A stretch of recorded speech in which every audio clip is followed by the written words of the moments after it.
Hello, my name is Marcus. I'm the compiler of a collection of therapy quotes entitled 1001 Windmills of the Mind.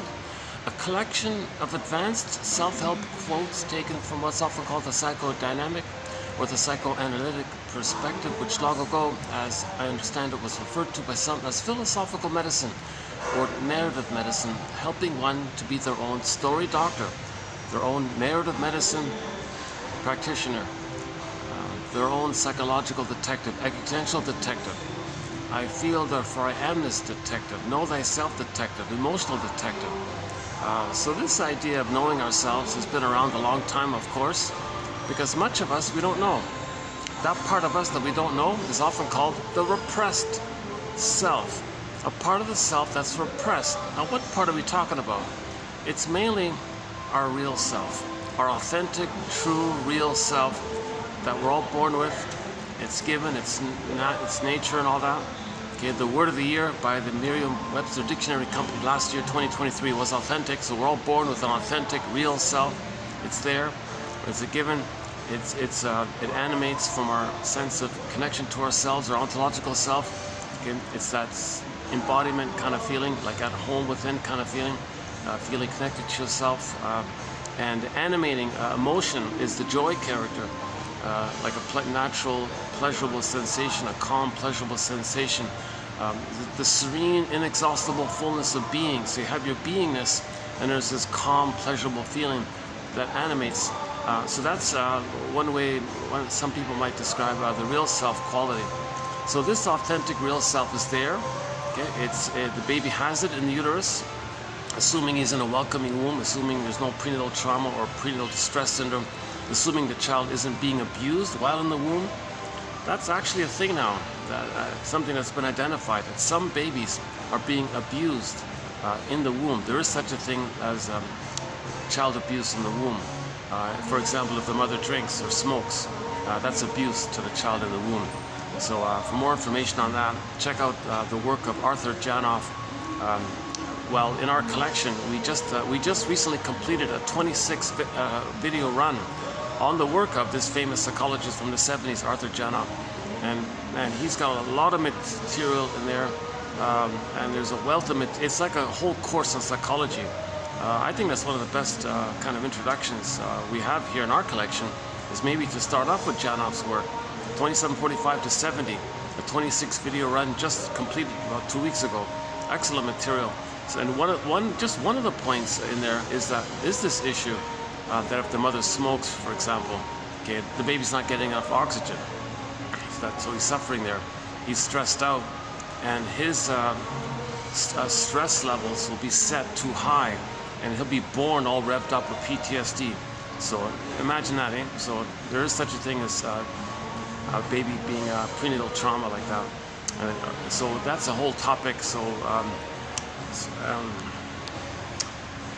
yeah, there's a whole story about Janoff's work, and yes. Oh, this new cord I got's too short. I mean, I had to buy a new cord for that plug. It's just too. Oh, that's the whole length of it. All right, it's not to do that. All right, little tech issue here. By the way, my disclaimer: I'm not a professor. I'm not a psychologist. I'm not a midwife, doula, nutritionist. Oh, hang on a second. Let's do this. So I got a cord for the battery pack here, but it's too short. Alright, let's do this thing. Does that work? More or less. Jeez, what a short, oh my goodness. This cord is only like what is it? 3 feet long or something? Jeez. Oh my goodness. Okay. I just got this cord in the way and didn't realize how short it was. Oh my goodness. Okay, yeah, so my disclaimer once again, I'm not a professor, I'm not a shrink on all this. I haven't even been analyzed. I would love to do it. I would love to get a full analysis. I have childhood amnesia. I have a lot in my repressed, denied self. And that's, you know, that means we're missing a lot. Like if our feelings are kind of afraid to exist because our needs for our blossoming, authentic self weren't met. Okay, so let's back up a second. So the baby's born with an authentic self. It's emerging, it's there, it's not fully developed. it's emerging. It's there, it's emerging. Once again, assuming he's not traumatized and freezes up in some kind of prior point with some kind of prenatal shock trauma of one form or another. So assuming the baby's in a welcoming womb. While he's in the welcoming womb, okay, paradise, Shambhala, Shangri-La, Nirvana, Avalon, some kind of paradisical place, oceanic feeling, oceanic oneness. He's got this blissful oneness with the mother. He's in a blissful state, being one with the mother. The power of the mother is his power. It's all about him. Jeanette Paris refers to the baby as being on the throne, the little magic sorcerer kind of thing. Everything's for him, about him. He's the whole universe. He's the center of the universe. Everything's for him, about him, takes care of it like a king kind of thing. So he's on the throne like that. He doesn't understand that he's a separate person. His mother's a separate person. He's just one with it all, and the power of the mother is his power. And so that's considered a blissful. Robert Bly jokes he's in ecstasy or something, some kind of blissful kind of place. Hence the joke: we spend the first 9 months of life trying to get out of the womb, and the rest of our life trying to get back in, kind of just a joke kind of thing. So to emphasize how that's paradise. The baby has paradise, and so on. So during that time he's in paradise. Part of the paradise is that he has his authentic self, so he feels real and alive. He feels real and alive. He feels a body. He's connected to his inner home, and the animating emotion is the joy runs the console. Okay, so that's like the sun, the radiance is vibrant. So the metaphor is the golden ball for the sun, because it radiates. So the child has his embodiment. I feel, therefore I am. He's in the present, enjoying the present. Oceanic feeling. He's automatically met, thinks he's a little god, infantile megalomania, and he's alive, and he's happy and alive and strong. So he's kind of so he has his authentic self, even though it's blurred in and confused or something, but he still has his authentic self. Now the authentic self goes through a process under the umbrella construct of what's called a secure attachment style. So the baby's primal need, oh jeez, not this again. I can't believe, I'm noticing something. They're in the soundtracks now. Like they're including at least one Christmassy song, and like this is already the end of February, right? And we've had to listen to this stuff, since like October kind of thing, late October, and they're still even now sprinkling in a few Christmas songs. It's really unbelievably annoying. It's too much, enough's enough kind of thing. So let's wait for this thing to. It's going to take about 3 or 4 minutes, right? Hold on a second.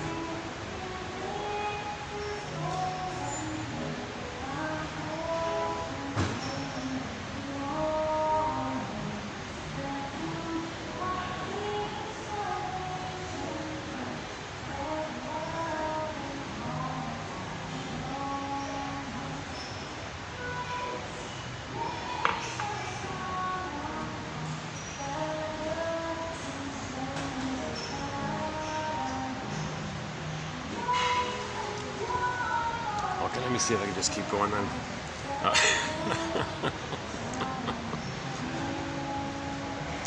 It's funny, yeah. Once in a while there's like one song on a soundtrack on a loop thing that kind of gets to me. So, oh, it's over, good, okay. By the way, in this video we'll be doing TQ 2799. 2799. And we'll include a few other Janov quotes as well.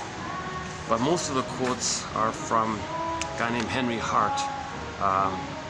So we'll be doing some notes. He did some notes. Henry Hart's a guy. Oh, it's still going on. Oh, jeez. Henry Hart's a guy born in the 1890s or something. And he made notes. I think he read psychoanalysis and made notes of the articles. And finally, in 1970, before he passed away, he published his notebook. It's kind of like the Cole's notes of something, right? So like the Hart's notes of psychoanalysis. So that was quite. I never knew it existed. I never even knew it existed, kind of thing. And then it's a massive thing, like 1,000+ pages put into 4 volumes. And I just very recently discovered it because Okay, so as I know, he published it in 1970. I never heard of it, kind of thing. A little unknown kind of thing. But some university withdrew it from their library. So wherever that went, somehow it ended up, luckily it got saved, that one copy got saved, and there's a digital copy now online. And I just found it recently. And I thought, oh my God, how was this almost lost? Like, this is a valuable source of information. So he made just like a short summary statement of various articles. Yes, a lot of it's vague in general, a lot of it's not really telling it too much, but out of the 1,000+ pages, there are a couple of hundred good little sentences, like notes. So I've already published 3, I've already plucked out roughly about 80 of them. Yeah, doesn't sound much, right? So I've been doing roughly 25 each time. So I've done 3 so far. So 27, TQ therapy code, TQ 27, 71, 4, 1, 2, 3, okay, 4, 6, and 7. 4, 6, and 7.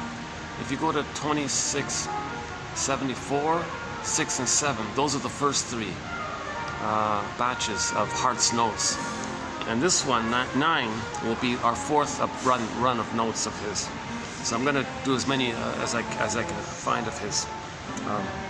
So they're just short little sentences. I'm giving them the nickname Hart's idbits.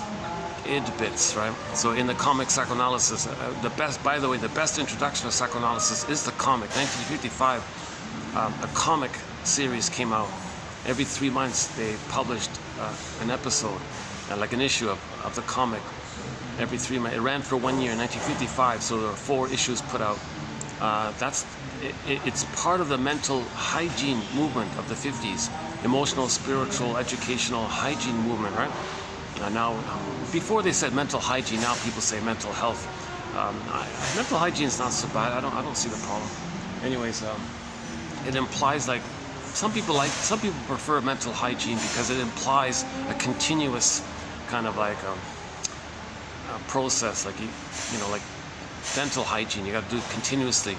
The phrase mental health implies, well, you have it or don't have it, or like it's a little too static. So some people actually prefer the older phrase, mental hygiene kind of thing, emotional hygiene, spiritual hygiene, psychological, whatever, just like a process kind of thing. So anyways, in the 50s, there was this so-called mental hygiene movement, this big campaign, a lot of people producing audiovisual materials, and there were a lot of like little mini short sort of films, and I've listed what I believe to be the top 20 of them, and I've posted it early in our collection,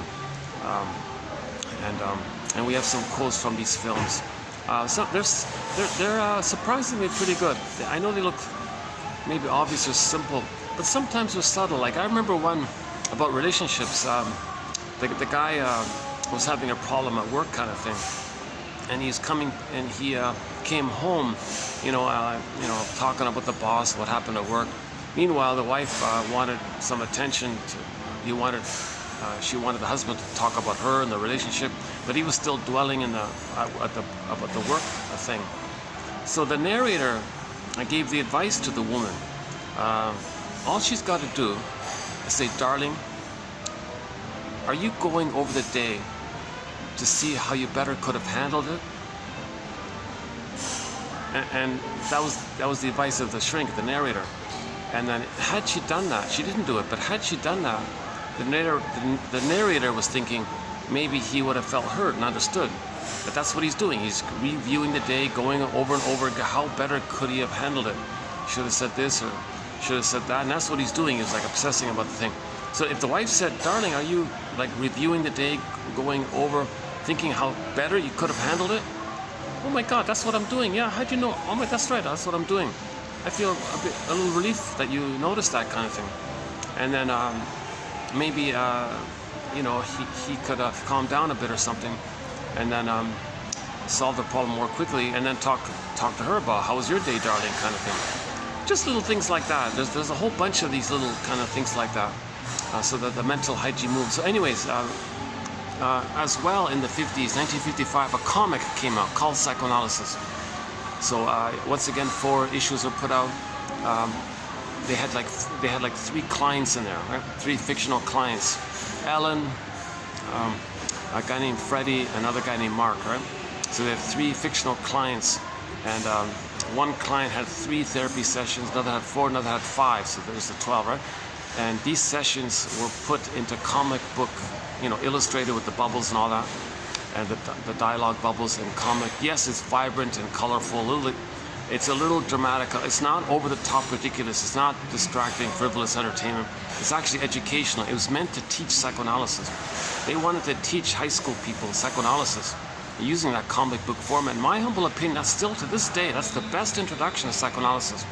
That comic, by the way, good news, it got digitized 4 years ago. Oh my God, what is today? February 26. Oh my God, today's 27, right? Yeah, 4 years ago. 4 years ago, exactly, plus or minus a day. 4 years ago, in the year 2000, February 26, that comic was saved, they found it, and digitized it. And it's available through the Dark Horse Publishing company or whatever. But they only have the digital version.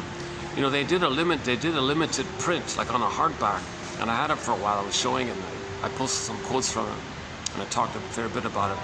They talk about, oh my God, repetition, compulsion, transfer, self-defeating behavior, dream interpretation, even family systems theory about the emotional triangle, and how the parents scapegoated one of their children, and the naughty child ended up being a symptom of the dysfunctional parents. It was jam-packed with information. So that's the best introduction to psychoanalysis still to this day. 1955, the comic Psychoanalysis, now available through Dark Horse Publishing. Well worth whatever it is, right? The price they want. I think it's well worth it. And in that comic, I remember they had like a little side section, like a little box somewhere, and it said id bits. Just a little trivia, like tidbits, like tidbits about psychoanalysis. The name of Freud's dog or something, just a little trivia, little thing, id bits, or like little insights or something. I don't remember, I'm going to tell you the truth, but they were just starting. I remember they were saying, we're going to be including this id bits section, stay tuned for future issues. They were just getting into it, they were just starting, right? And it was a fun little thing, id bits. Okay, id, like all that means, all that jargon means is that in the repressed self, I mean us that we don't know about, all the energy related to that is called the id. So all of the energy connected to our real self that's buried, undeveloped, frozen, petrified, turned to stone, unreal, who we would have been had we been loved, all the vibrancy of our energy to expressing our real self had we developed our real self, if it wasn't traumatized, all that energy that's kind of stuck like that, unused like that, and it's kind of blocked in painful memories, and then leads to tension. People get body symptoms, and people have to blow off steam. All the energy, it's called. It's not a judgmental thing. It just means the energy that's yours, but you don't use it because it's dedicated and cathected and bound to traumatic memories and stuck in the traumatic memories. So anyway, all that id, that energy is called the id. So that's in other words, the unconscious. In broad terms, the unconscious. So we want to make the unconscious conscious, right? So they had a section in that comic called id bits, right? Just cute little, just fun little tidbits of information about psychoanalysis. So when I read Hart's notebook, I was reminded of that. So we posted 3 videos already, so roughly 80 little notes, like little bits. So I'm just calling them Hart's id bits. So in this video here, okay, we'll be doing another 20 of his bits. So they're short little sentences, just like one-liners kind of thing. Just basically one-liners. Some of them are helpful, very helpful. So we'll see how it goes in this stretch here. And I feel a little energized by it. I feel like, oh my God, this guy did an amazing service here. And I'm thrilled somehow it got saved, because a lot of good books from psychoanalysis are not being digitized. And I'm doing my very best to preserve and save the best quotes from these undigitized books from psychoanalysis. Jesus Christ, even Janoff's work. His latest books are hard to find. He had to self-publish them and all this, and those self-publishing companies are out of business, or if they're there, new ownership, they don't carry it anymore. Oh my God, you got to be kidding. So I had to really struggle to find some of his books. Yes, his earlier books are widely available, just for the price of shipping kind of thing. But the later books are hard to find. So a lot of the excellent quotes we have here in 1001 Windmills of the Mind, they come from printed books which haven't been digitized, hence part of the value of this collection. Another immense value is that the quotes are clear, they're relevant to the topic of healing our soul, right? Being our own story doctor, narrative medicine, making the unconscious conscious. Where id was, ego shall be. That means you're going to reintegrate, reclaim, re-own parts of your real self. See, it's pain to be disconnected from your inner home. It's pain to be disconnected from your real self, and you live with the false self, okay, the adaptive self, or the social mask, or something, which yes, you can get 10 PhDs, you can get 10 medals, you can get 10 awards and all this, but something's missing, right? So the real self was arrested in its development. So one way to use that phrase, arrested development, is this: the authentic real self got arrested in development. So there's the famous split that people keep talking about. The inner life, the feeling self, the ontological self, I feel with our family self. We live to the extent that we feel. And the needs for the identity don't get met, the child does a desperate thing. He takes his soul, his real self, and hides it into cold storage. He freezes it into cold storage. It's flash frozen. His real authentic self is flash frozen down a tunnel, down a cavern in some freezer. And it's called, some people call it emotional hypothermia, emotional coma, emotional catatonia. He doesn't feel fully alive now. He's frozen. So there's a story about a woodcutter who took a block of wood and then carved out this little figurine of a boy made out of wood. And then the story was he was praying for this little boy made out of wood to be real. So he wanted to feel real. Metaphor that with trauma we don't feel kind of really alive, right? He wanted the boy to become alive. And likewise with the Velveteen Rabbit story, the stuffed rabbit kept saying, geez, what does it mean to be real? I want to feel real. Someone tell me, what is it to feel real? And in the other venue, there was actually some rabbits in the restaurant, and I noticed there was a stone, a statue of a rabbit, beside the actual real rabbits. And I tried to do this little dialogue one time in a recent video where the stone rabbit was asking the real rabbits who were munching around, eating things and hopping around. And the stone rabbit was saying to the real rabbits, what does it mean to be real like this? I want to be like you guys. I want to feel real and alive and happy and bounce around and nibble and smell and enjoy, that kind of thing. That's the Velveteen Rabbit story, right? So the child does a desperate thing. It is needs for his emerging authentic self, okay? So the primal, basic, raw, basic, primary need is what's called a secure attachment style. Now this secure attachment style is an umbrella term that has 5 parts to it. Each part can take easily an hour to discuss. So I don't think I'll do it. I don't think I'll. Okay, yeah. I got a very very late start today. All these delays and a couple little delays and things. And I don't got much light. This is going to be a shorter video. It's already almost 4 o'clock, and it gets dark here around 6:30. So I got about it. So this will be roughly a 3-hour video, I guess. So I'm not going to do like a full introduction to 1001 Windmills of the Mind. If you randomly click any of the videos for the past year and a bit, there's a 90% chance you'll find a 1-hour kind of introduction to some of the core points about repetition compulsion and the stingers and the clingers, and Margaret Mahler's theory about development, and Masterson and Melanie Klein's and William Fairbairn's theory about the object relations theory, and Melanie Klein's theory about the positions and repetition compulsion, and even now we're adding Janoff's point about symbolic acting out, and how we have 3 brains and things. So I have sort of like a core kind of points that I'm trying to polish and all this. So I kind of redo it in many of the videos. So if you go to any of the past videos for the past year and a bit, there's a good chance you'll get a good 1 hour, sometimes a 2-hour introduction to those main points here. Due to my getting such a late start here, and there's not much light around. Oh, the battery. Hold on a second. Battery's old. Oh, look at that. I'm glad I checked. Jesus Christ. Oh, Jesus. It's happening again. I have this problem with the... Why is it doing this? I have this problem with the... It happened yesterday as well. Okay, what I might... Okay, it says 89. It's dropping, right? It was 90 something. Okay, let's wait a minute. Let's see what's happening here. That's right. It's not using it. It's dropping. It's not using the battery here. Okay, let's see if I get lucky and unplug it and reset it. Geez, I don't know what's wrong with this battery pack. Okay, hold on a second. Let's unplug this and plug it in. Does that work? No, it's draining. It's not going to work. Oh, nuts. That's too bad. Yeah. That means I only have an hour with the current thing, and then I got to reset the phone, and then it works if I reset the phone. So yeah, in my haste today, I didn't reset the phone today. No, still. Okay, so this will be a two-part video then. 89, still 89.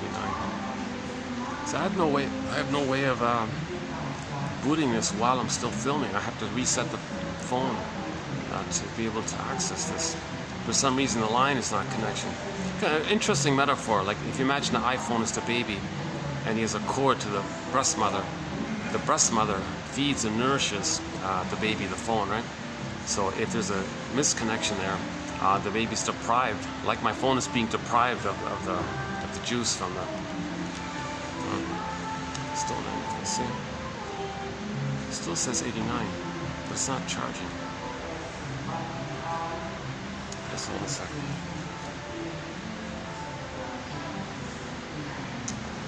Wow. Okay, this definitely is going to be done in parts then. So this is part one then. I'm not going to get it all in 1 hour. So this is part one of 2779, which will be our fourth video on Henry Hart's It Bits. But let's just back up a second, provide a better kind of basic overview of what we're talking about here. What we're talking about here is a thing called attachment trauma. Attachment trauma. The baby needs a secure attachment style. So just quickly, the 5 points. I just want to like a table of contents. I won't run through them. But the first part of the 5-part is that the baby needs paradise in uterus. Okay, that's number one. The role of the mother is to not smoke, not drink, even caffeine, no wine, no heavy metal concerts, no arguments or like no fighting or shouting or something. She has to put herself in a relaxed mood and feel like a loving attitude towards the baby inside. Feel some kind of rhythmic bond between the two, rhythmic connection between the two. Let the baby have his paradise. So that's number one. The baby needs paradise. That's the first part of the secure attachment style. Okay? Because if he doesn't get paradise, if he's stressed in the uterus, okay, the baby projects his rage and baby's sort of in a accepting, taking in kind of mode, right? So that taking in quality and him being in rage, and if he's all stressed out, he'll project that onto the cord, the placenta, morphs the image of the cord, the placenta, and the 3 veins. He senses 3 veins in the placenta and creates the sea monster. Now he's fighting with the sea monster inside. So he's not in paradise if he's fighting with the sea monster. Okay, this is just a projection by the baby to deal with the pain of being in a rejecting womb, an unwelcoming womb. Okay, so once again, so in the Odyssey, right? In the Odyssey, Odysseus had to fight with the sea monster. Metaphor. One theory one interpretation of that scene with Odysseus fighting with the sea monster, it's in reference to this early trauma that the baby is stressed out in the uterus, and when he's stressed out in the uterus, his first sense of what's hurting him or what's bothering him, like he blames it on the cord. He thinks the cord and the placenta is his mother, basically, the first object, and he senses 3 veins. Out of the 3 veins, he thinks there's like 3 lines. Hence, the sea monster has 3 long necks, and it's dangerous. So he senses that it's going to hurt him kind of thing. So the storytellers, the Greek myths back then, they would say the sea monster with 3 long necks. So that's obviously the baby's not in paradise if that's the case. Yeah, it's draining. 88. Oh, it's draining. Yeah, it is draining. Oh, son of a gun. Okay, I've got less than an hour now. This thing drains so quickly. It happened again, eh?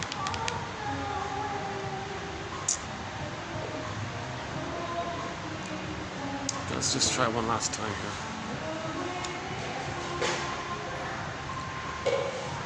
I've had this issue before. No, it's not okay. It's not. Doesn't work. No matter how many different ways I fidget with it, there's no combination of fidgeting moves that's that repairs the connection. Son of a gun. Maybe it's just as well because it's kind of getting late here, anyways. Right?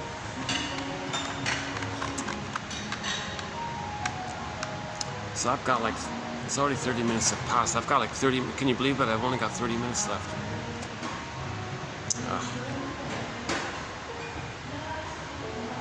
Jeez, what a day. And yesterday was a chaotic day as well. Jeez, I'm having a bit of a dip in my videos. I had a really good run of great videos, and then sometimes a little dip, and then it goes up, kind of. So I'm sort of in that kind of patch at the moment.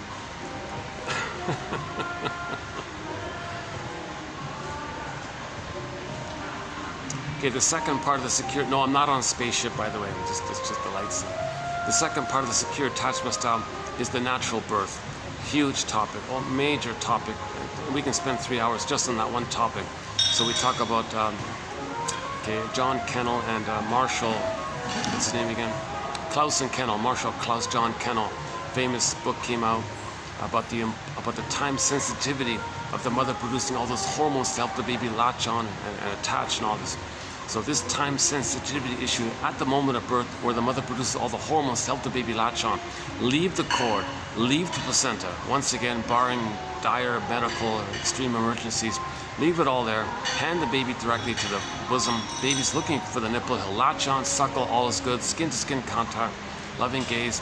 Okay, we wanna no birth trauma, and part of the delivery. Okay, and the latest thing we've added is on YouTube, a physiotherapist was talking about the different positions a woman can take, and she was discussing the pros and cons of the various positions a woman can take when she's delivering, and she kind of hints, seems to think that the way it's currently done is the worst position. So she talks about, certain positions can help the mother create a better spacing for the baby, and then with the contractions. And certain positions allow the mother to slightly tilt her tailbone a bit, allowing more space, plus a little gravity if she positions herself that way, and then she can scoop the baby up to her. Okay, so I'm not a doctor and all this, so I just point out that there is this data out there. Anyways, there is this topic. So our main source is, I'm using Janoff's point about Le Boyer, Mr. Le Boyer, 1975, famous book called Birth Without Violence. So birth without violence, even a natural birth. There shouldn't be any pain there. If the mother clenches, she's freaking out, she clenches, she's tight, baby's coming out, there's pain there. Okay, then the mother takes painkiller, woof. The anesthesia, the massive anesthesia, Janoff says, goes to the child's brain. And now there's a pattern in his life. He tries to do something, later on he gives up easily. So baby's coming out of the canal, doing his thing to come out of the canal. Mother takes painkillers, epidural, massive anesthesia. It goes to the child. So the child is like whoosh, like drunked out in this swoon of, like, whoa, what is all this? So he doesn't know where he is kind of thing. So the mother's like numbing her pain, but it goes to the child. He wasn't in pain, but now the child's like, what is all this? So that could be a pattern. Later in life, they try things, they give up easily. Okay, that's a huge topic there. Okay, once again, the Klaus and Kennel. Okay, leave the cord, leave the placenta. Le Boyer positions, no procedures. Skin to skin. Dorina Pines about the skin to skin. Mary Ayers about the loving gaze. Okay, and the natural breastfeeding. So no rubber nipple, no plastic bottle, powder stuff. Okay, once again, barring extreme emergencies. So the baby needs what's called a blissful oneness to continue. The mother-infant dual unity, the paradise, the mother-infant dual unity, Okay, in the uterus, it was a dual unity. That paradise of the blissful oneness has got to continue for the first 4 to 5 months on average on the land world. Baby makes this huge transition from the water world to the land world. Okay, you got to maintain that blissful oneness. So no birth trauma. Don't remove the baby. Don't put him on a scale. Forget about the scale. Don't put him in some other place. Don't separate him from its mother. Leave the cord. Leave the placenta. It's still pulsating. The cord and the placenta belong to the child. Still sending oxygen, nutrients in the cord. The placenta belongs to the child. Connects him. Let him latch on, suckle, have the connection, and then leave it alone. It'll fall off on its own accord 2 or 3 days later, they say on average. And so there's a whole topic about the birth part. That's part 2. So paradise in uterus, natural birth. Part 3 is the blissful oneness continues. The paradise continues. And a lot of mothers are missing this. So the babies need a blissful oneness. Mothers are meant to provide a blissful oneness to the baby, allowing the baby to feel that blissful oneness with her. So the mother allows herself to be used in that way, so to speak. So the baby sleeps on the mother 4 to 5 months, all baby-led, baby's needs met just in time, right on time, skin-to-skin contact. You don't wrap, the room is warm, you don't wrap a towel around the baby, you don't dress the baby. Okay, you don't remove the baby, don't put the baby in a crib or something like that. Putting the baby in a crib, now that's child abuse. And then if the baby's crying and you say, oh, let him cry himself to sleep, more child abuse. There's a lot of child abuse going on. Mothers are so one theory is the mothers are kind of disconnected from their feelings and rhythm and body, so they're soul blind to their children's needs. A lot of mothers are soul blind to their baby's feelings and needs. They don't know what to do and all this, or some others have a lot of issues around this. Like some others say that they resent the idea that they're supposed to give love when they themselves never received it when they were a baby. Now they're supposed to give it, so they unconsciously kind of have a little anger around that or something. Or some others think they have the right to condition the baby, brainwash the baby to take care of her and please her and serve her and not let her feel alone. All this stuff. That's a little group passing by.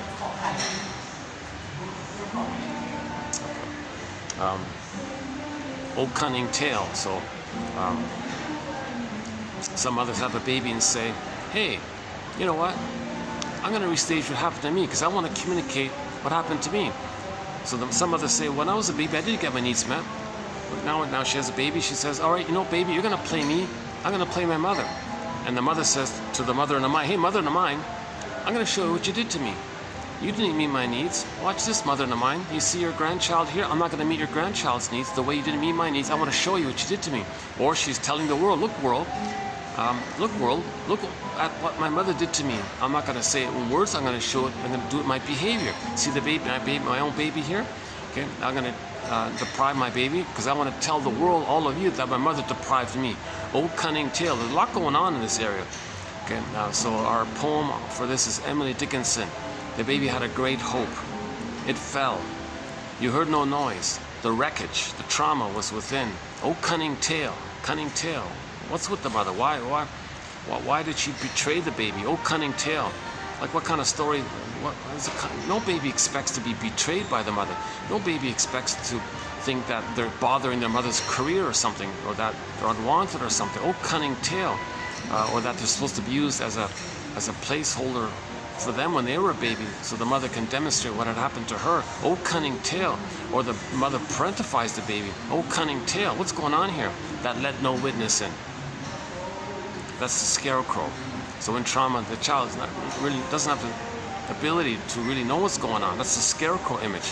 Okay, that's the ego, frazzled up, unconscious. Okay, the child loses his heart. He can't love life really. Okay, so that's the Tin Man missing the heart, right? Looking for a heart. So everything's love or a cry for love. So in trauma, the child, see, in normal development, the child gets to the psychological birth age 3, has a consciousness, i.e. an ego, that recognizes his uniqueness, which he expresses through his consciousness. That's called loving life, path with heart, pleasure, okay, meaningful, loving delight, and your golden balls there, and pleasure runs the console. That's all missing, right? That's love or cry for love. So in trauma, the child's going to be this cry for love mode. So that's the Tin Man. Now the scarecrow and the tin man being like that means the person is going to feel disembodied. That's the cowardly lion off in another corner. Okay, once again, myths and fairy tales are all metaphors. They're not separate characters. So every character in the myth and fairy tale is a personification of some psychological element belonging to one mind or psyche, right? So Dorothy is like a part of the psyche, the system that's trying to heal things. Or we might say, be like Dorothy and recognize that the person doesn't feel their embodiment. Kristen Wilson says if you're not in your body, you're not making sense, literally. And it's disembodied discourse that causes all these confusions and problems and whatnot. And then if you're not loving life, that's a tin man. Okay, then first things first. First things first. Give the scarecrow a brain. Okay, fix the ego. So give the scarecrow some knowledge and education. That's what these 10,000 quotes are for, to give the scarecrow a brain. Okay, so we want to fix up that frazzled up guy. Another image is the straw house. We want to make it a brick house kind of thing. So we want to have a. Okay, so another poem is Psychoanalysis looks for an egg in a basket that's missing. So these quotes are weaving a basket, a strong enough basket to hold the egg, the feelings, the potential new life can come back. These quotes are giving us night vision to help us in the unconscious, right? So Wilfred Lay in 1917 was saying in an old self-help book, 1917 self-help book, can you believe it? Wilfred Lay had the idea that if you look up, like that image there, if you look up at night, you might see some stars. What if you had better vision, like really good vision? You might see more stars. What if you had even greater, better vision? You might see way more stars kind of thing. Okay, well, what about the unconscious? Like aspects of ourselves that we don't even, it's in like shadow, dark, we don't know what's going on. So we need night vision. These quotes are giving us night vision, a lantern in the forest. Okay, unconscious sometimes symbolized myth fairy tales as a forest, so we need a lantern. Vasilisa has a lantern. Okay, one fairy tale character called Vasilisa. You can see a picture of her on the front cover of one of Marie-Louise von Franz's books. Vasilisa has the lantern. So these quotes are giving us a lantern to see what's denied, to see what was rejected, to see what's repressed, to see what's unknown about us. Okay, our real self is unknown. Our gold, the ball's down a well. Okay, this core, our authentic core, word of the year again, authentic. Okay, when the child, when he's got to hide it. So earth opens up. Okay, this core, K-O-R-E, gets pulled down into the underworld. That's called repression. Okay, it goes down like that into the first brain, first line consciousness, first memory system. Okay, it's the famous triune brain, the 3-in-1 brain. We have 3 brains: first brain, second brain, third brain. So it gets pressed into the first brain. That trauma memory gets repressed, and repressed means it's there, but you don't know it. Amnesia. So it's there, the memory's there, but you're not aware that it's been recorded there. And the event of the trauma is recorded in that first brain. That's the repression. It goes to the early brain, that first line consciousness. Okay, so 3 brains, 3 minds, 3 memory systems, 3 lines of consciousness. Okay, now the first brain, okay, it's about physiology, it's language, it's biology, neurochemistry, and all. It's pre-verbal. Okay, some people just nickname that first brain, because it's all about survival. So some people give that just as a friendly, fun nickname. They say, "Oh, that's the crocodile brain, the reptile brain." Janov likes to use salamander brain and all this. And it's just about survival and sensations and visceral. It's responsible for your body temperature, your vital signs and your heart math, the speed between the beats. You want it to be regular, and you don't want your body temperature to be too hot kind of thing. You want your posture okay, and you want your voice to come from your body. You don't want a kind of a voice that's coercing people to look at you because you didn't get oneness with the mother. You don't want a voice that's kind of booming, trying to control people because you didn't get you didn't get breastfed and all this stuff. So, because when the baby's not breastfed, he gets angry and wants to control all the time. So, when Janov, he gave the example of some people's how their voice tone kind of the quality changed. So the 2 examples was, that one guy had this certain kind of way of accentuating in a sort of hostile, tense kind of tone where he would stress certain tones. There was a kind of seething kind of anger in his tone, like that pedantic kind of tone or something. And you listen to it, everyone feels like a little afraid of them. They gotta look at them. If they don't look at them, they shout at them, look at me. Like they have that. Some people have that kind of tone where they expect and demand and coerce people to look at them and respond to them and be one with them, because they think it one is with the mother, so they want people to always, so they want to create this symbiosis or something. And then when the primal, when he did the therapy work and and he could grieve the losses and did a so-called genuine release or catharsis, genuine catharsis, a genuine purification they call it, or a genuine release of the traumatic memories with belated feeling and belated understanding and belated integration to your consciousness. So you relived the past and completed the past, which you couldn't do back then, but with your adult mind in the present, you lend your present to the past, link the present to the past can be released to the present accepts the past. So there's a kind of release like that. So your physiology corrects itself, and those two fellows there, their voices had a warmer, friendlier, easygoing kind of tone or something. Interesting material by Janov. So once again, 26 videos by Arthur Janov.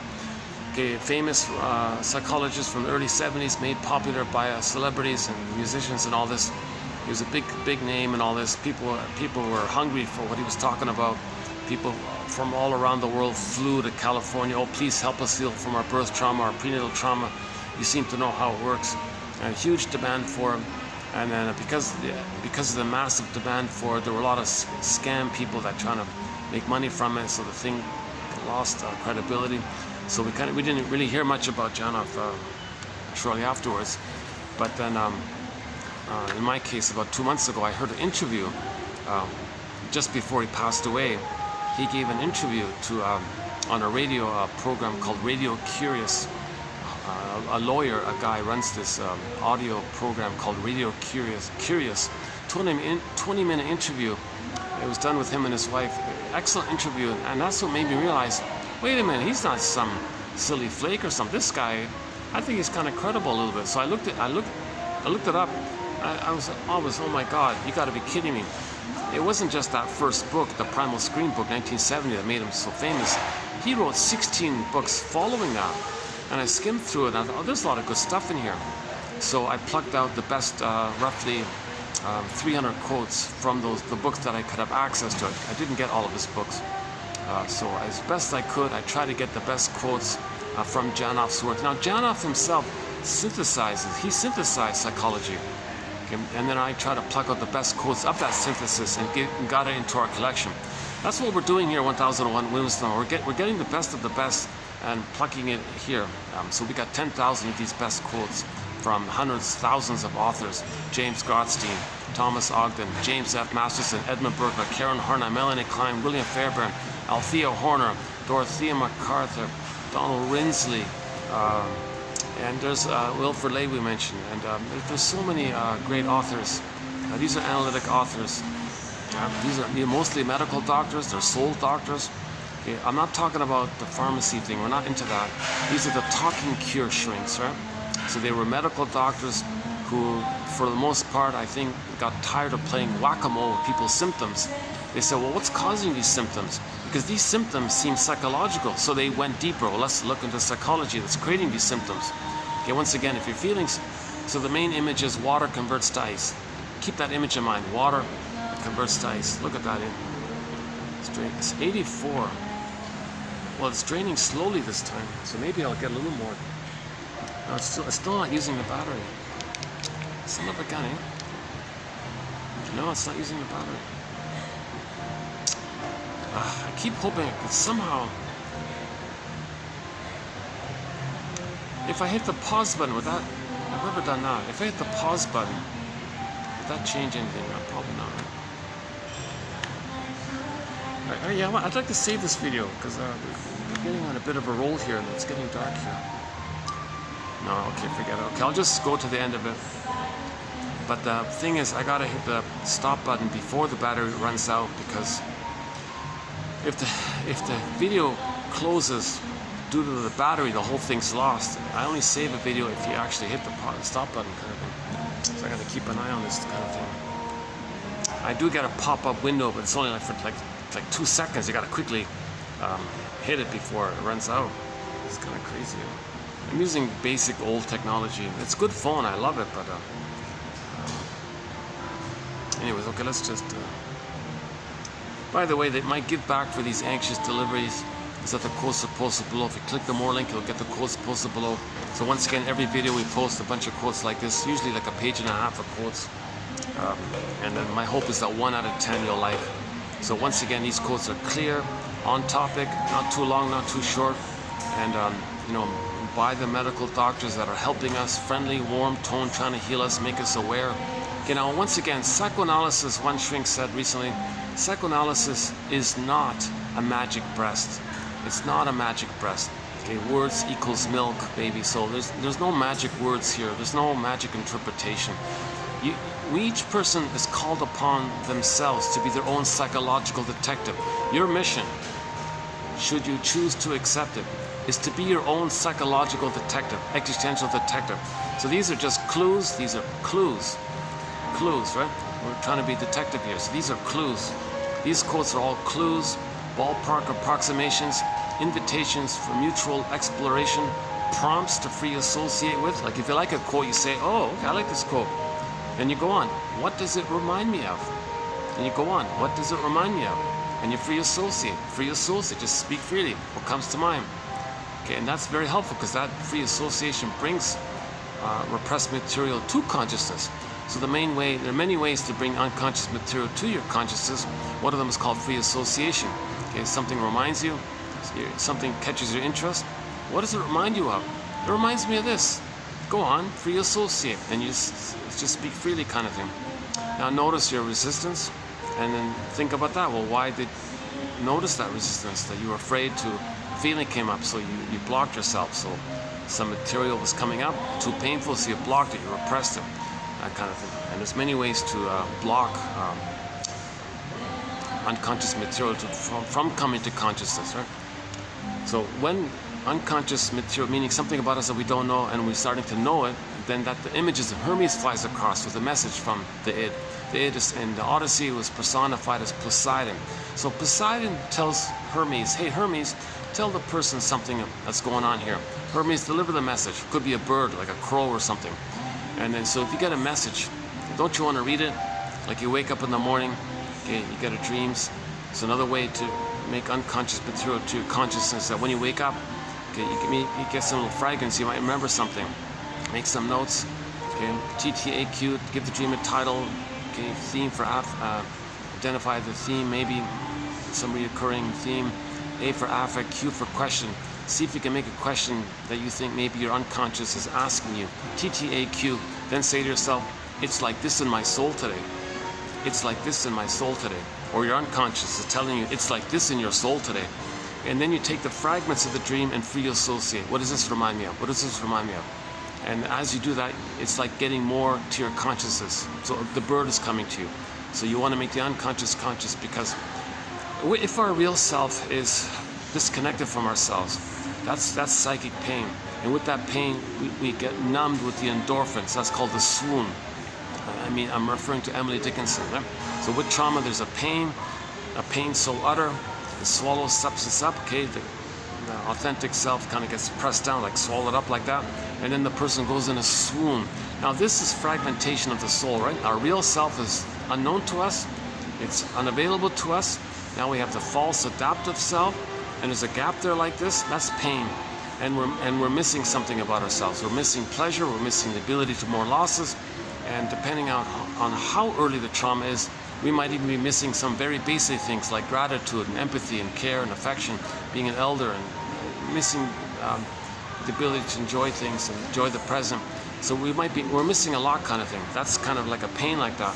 So that's fragmentation. Johnny Sanford has a book called Healing and Wholeness. So if you make whole, like own your real self back to you, get it back to you and become more whole, that's called healing. But if your real self is denied to you, that's like fragmented, that's called pain. That's like a wound like that. And if you're in this kind of wound like that, okay, when there's a trauma, we repeat in the present with others a theater thing of the past, hoping to change the past, undo the past, get the love that was needed in the past.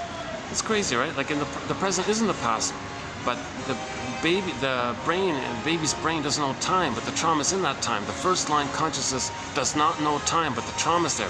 Trauma says, get mother's love. Okay, no time. The trauma makes the person cry for love, but the trauma existed. The mother said no, but the trauma said cry for love, but there's no time. So you're in this kind of timeless loop. So the present's still the past emotionally.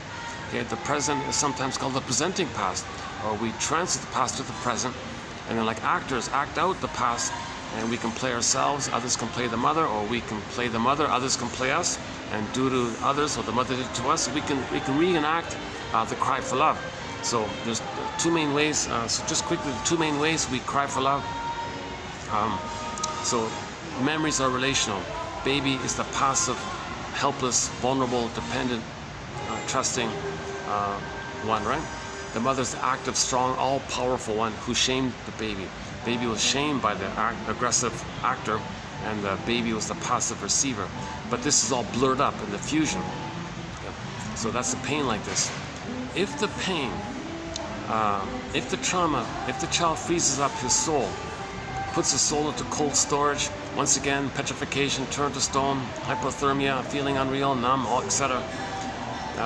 If like Echo becomes a statue, Faithful John becomes a statue, when a myth or fairy tale that represents our authentic self turns into a statue, okay, that's a metaphor that we feel unalive, unreal. It's there, but we can't enjoy it. It's a statue. It's not real. Right? It's not alive like that. Right? So that's the trauma. That's the pain. So okay. So now, if this painting takes place prior to 18 months, okay, then in new situations, the way the person recreates what caused that problem is they don't play themselves anymore. They can't feel that anymore. While they're hurting them again and again and again, day after day, he can't take it anymore. But he's got to replay that cry for love. He's got to cry for love. How is he going to cry for love? It's too much pain to cry for love. He cried so many times. Mother said no. Mother used him or shamed him or oh cunning tale, whatever it was. Okay, mother didn't mean to. He's unconscious, etc. Okay, once again in the Iron John story, the soul is locked in a cage. The golden ball is locked in a cage. Iron John, the embodiment, was locked in a cage. Where's the key? It's under mother's pillow. So that means she unconsciously did it. Most mothers don't deliberately do this. It's just unconscious. So women got to be conscious, because they're repeating onto others what was done to them, to know what happened to them. So that's the inferring mind doing this. So women, when they do these things to their children, that's for the women to know that that's what happened to them by their mother.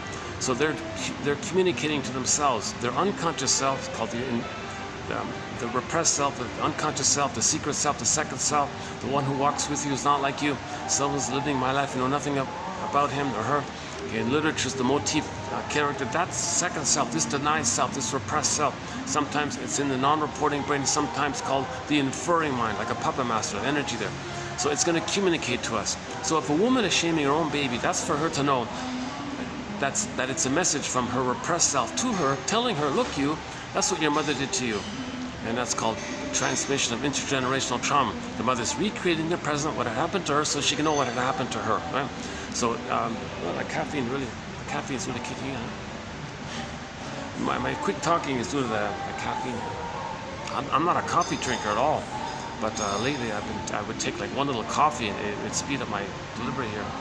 Maybe I kind of need it because to maybe, I don't know, just nothing's perfect, right? Otherwise there'd be too many stops and starts. I want to keep this in. I want to make this video as interesting as possible. If it's too annoying, then yes, obviously just click the more link, you'll get the quotes. So your mission, should you choose to accept it, is to judge these quotes for yourself, to be your own detective. And yeah, once again, don't judge it by yours truly. I have anxiety, I haven't been analyzed, I only have a BA, I'm only the compiler. Don't judge it by me. I'm trying to learn this myself, kind of thing. So once again, your mission, should you choose to accept it, is to read psychology every day for 10 minutes. Okay, paraphrasing Robert Bly here. Robert Bly said that to the man, read psychology every day for 10 minutes. Forgive psychology for its jargon, just forgive it, please. And that's another good thing about this collection. It's clear. When the jargon is used, it's clear. I'm not including obscure, convoluted stuff. It's clear. If I get it, you're going to get it, pretty much. I think a good chance everyone else is going to get it if I get it.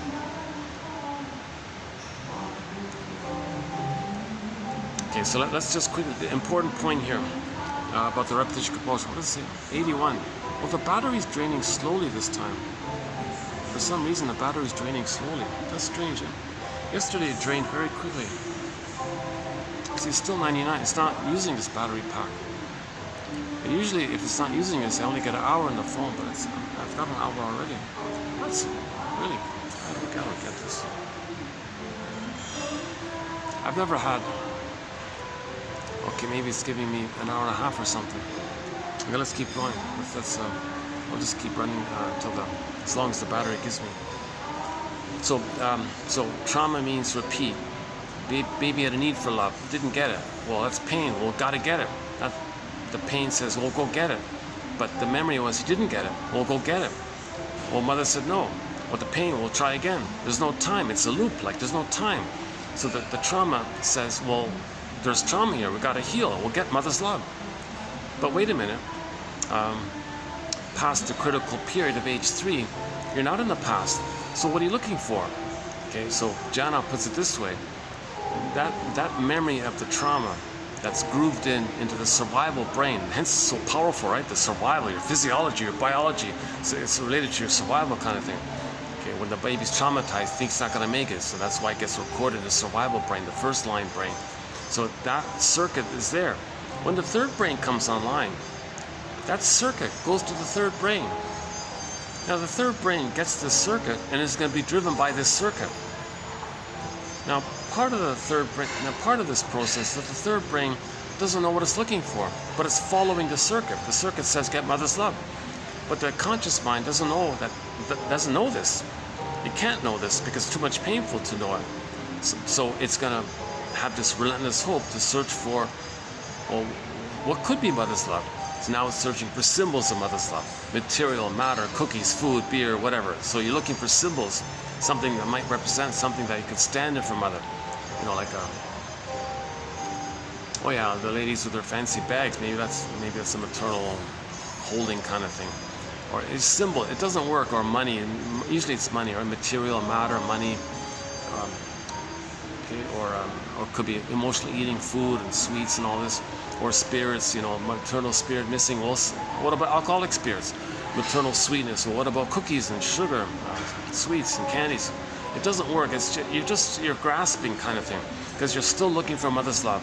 So we were but post a critical period of age 3, you're only searching for symbols of mother's love. It doesn't work. You're going to be disappointed again. So the guy goes to the casino, for example. Okay, so originally he was refused. So, oh, what about Mother Casino? What about Lady Luck and Mother Casino? And like the whole thing is like a maternal thing filled with money. You go there, you get disappointed. So you search for the winnings, it didn't work. So you got disappointed, you're going to recreate it, you get disappointed. Or the booze one, you know, you think, well, you didn't get the stimulating fluid of the mother's breast milk. Well, I'm going to get stimulating fluid by the booze, let's say. So the person goes to get it, very excited in the hope of it, okay, tries to get it. It's symbolic of breast milk? What? Are you kidding? That's nonsense. Disappointment, morose, disappointment. Now the person's angry, bellicose, hangover, comatose. So Bergler calls this jocose, morose, bellicose, comatose, the hangover part. It's a replay and a repeat of the original thing. So the original thing was the baby had a cry for love, it fell, no. Okay? Need, mother said no. Wish, forbidden. Okay? There's a conflict. Still, it's a conflict like this. But the baby still has the need. You know, the pain says, I don't want the pain, but I have the need. Need, but there's pain. I don't want the pain, but there's a need. So immense conflict. Imagine this conflict. Let's call it like a tune called A Cry for Love, and it's grouped in on a 45 record. Okay? So Edmund Bergler, one of our mentors, puts it this way. This inner conflict that we have, it's repressed, it's in the first line consciousness, it's in the brain there. It's one song, it's the cry for love. Once again, babies need a secure attachment style to develop, to have his identity and his feelings. So he's still looking for that. He wants to feel real and alive. With trauma, it's all frozen. So he's, get mother's love. So that's in a timeless loop like that. So this, imagine a 45 record, one song. Side B is the same song as side A. Okay? And these 45s only have one song. And that song is that conflict. Okay? And it makes the person neurotic, because you're gonna see the present in terms of the past. You're not loving life in the present. You're not enjoying the present. You're seeing the present as a new addition of the past, a replay of the past, still the past emotionally. Okay, because you're dwelling in the past. You're lingering in the past. Okay, back up a sec. If a person maybe doesn't have a happy past, they're not going to enjoy the present. So they're going to linger in the past to resolve and more to deal with what happened. Why didn't they get a happy past? If the baby does have a happy past, he can enjoy the present. Okay? So if the baby gets his love, he can feel safe to know himself and enjoy the present. So if you're not enjoying the present, you go to the past. You look to the past. It's pathological nostalgia, pathological reminiscing, okay, dwelling in the past, lingering in the past. You can only be free of the past if A, you were loved, or B, you mourn the loss of what was missing. Okay, you didn't get mother's love, you faced the painful truth. You didn't get mother's love, you're not going to get it. Face the painful truth that mother failed you, mother betrayed you, mother traumatized you. Okay, she failed you. The greatest hurt of all. Mother failed you. You got to get to that kind of painful truth. The truth will upset you free. Then you can be free of the past. Okay, then you identify the ghost is laid to rest. The past is captured and given a time and a place. The ghost is laid to rest. Now the life force can be for the present. So if you want to get the life force in the present, either the baby's loved and then it's naturally there. If not, then you gotta mourn it, identify it, see it, be a detective, forgive the parents, understand the parent, what happened, why did she fail, what was going on with her, oh cunning tale, find out this oh cunning tale. Okay, that's the grieving process. It takes 20 years, the working through process. Okay, and then feelings gonna be released, and then there's like a catharsis effect. It could be bit by bit, or it could be a stronger one, whatever. So we gotta give the scarecrow a brain first. So first things first, give a scarecrow a brain for all this. So this is a neurosis. It's the petrification of this inner conflict that's repressed. Okay, it makes the person neurotic. Okay, Bergler says, Edmund Bergler, every neurotic is a music enthusiast, but he only has this one record, which he carries with him everywhere he goes. And every time he sees a turntable with never-ending fiery ardor, he spins that tune. He plays that tune, meaning in the present, he's going to recreate, stage what caused that. He's going to recreate that disappointment. Now, when he recreates that interaction in the present, using others as stand-ins for the people in the past, okay, when he recreates it, it takes two forms. Important point here, two forms. There's the more perverse, psychotic way, called the stinger way, identification with the aggressor way, negative magic gesture way. Okay, this is the more troublesome way. This is when trauma takes place very early on, prior to 18 months. Because 18 months is a critical thing here in development. Because, okay, back up a sec. Okay, in the baby in the uterus, he's on the throne. This attitude of him being on the throne, it's all about him. Okay, His Majesty the baby, omnipotence of thought, unconditional hallucinatory omnipotence, all about him. Except this whole attitude that he rules the world, that it's all for him, everything's for him, everything's about him. Everything's to be given to him. He doesn't have to say thanks. He doesn't have to worry about hurting someone else if he's angry. It's just giving to him, right? So he's still in that kind of mode up until 18 months. So if the trauma takes place prior to 18 months, okay, that means he didn't graduate out of that place. So that means he's still stuck in that place, taking refuge in that kind of place prior to the trauma where he was on the throne and he's searching for that throndom kind of thing. So his real self is so devalued and so unloved, he finds proxies to play his unloved self. He identifies with the aggressor. And then when he replays the record, okay, the record says mother shamed him. It's fused, mother shamed him. In the new situation, he doesn't want to feel how mother shames him, but he's going to play the mother who shames himself.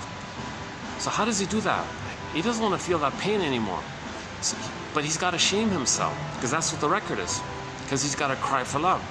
So the trick is, okay, it's too painful to cry anymore. So it's so painful like that. So a very desperate maneuver of the mind is to reject his soul and find someone as a proxy to play his wounded soul. So then he sees his innocence to others. Okay, others. So again, once again, proxy means someone who plays a role for you, feels for you, does something for you, right? So non-threatening substitute other is going to stand in. You're going to see them as your original innocence. Okay. So now, in the new situation, you play the shaming mother who shames yourself. So you're going to do that. But the trick is, you don't want to feel it, so you project. You project. So projection means something about you see it outward as a trick to not feel the pain of being inward. So you project your soul onto others. Now that you're seeing your soul into others, okay, and being loyal to the record, you've identified with the mother, you gotta have a mother, you're gonna imitate her, you gotta have a mother, so you're imitating her, and you don't wanna feel the pain by her, so you imitate her. Now you're gonna be the active aggressive mother who shames yourself. Once again, you don't wanna feel it, so you find a proxy to play you, and you shame them, thinking you're shaming yourself, being loyal to the record of the mother shaming you. Look, mother, you shamed me, I'm gonna shame myself. Just a little trick here, mother. I'm gonna find someone else to play me, but since they're me, I'm shaming them. I'm still shaming myself, right, mother? So that's the little trick like that. That's called the negative magic gesture. Now, hocus pocus, auto-hypnosis, double focus, Alice in Wonderland, all this stuff in the prior to 18 months, this kind of meditation is called primary process meditation. Alice in Wonderland meditation, right? The cat says it's mad in there. Alice says left is right, opposite down, double thing. Things can flip and flop. Like it's a dream world. Myth and fairy tale come from this place. So when he replays, when he shames others the way his mother shamed him, on some level, he's going to feel the pain of how his mother shamed him. But he is the mother who shamed himself. So he's going to flip it. The one he just heard in the present, he's going to say, hocus pocus, auto-hypnosis, double focus, instantly. He'll say the one he just heard in the present is the mother who hurt him back in the past, now he's the victim. Now the person he just heard in the present is the terrible mother who hurt him back in the past, now he feels justified to be angry at the person in the present he just hurt. Okay? So, back up a sec. The baby had both conditions. He was the passive, pained victim, and the mother was the aggressor. So he was both. He's doing both now. So he finds someone else to do both, and he flips it accordingly. So first he plays the aggressor. The outside person plays his innocence. He shames them the way his mother shamed him. He feels pain by this.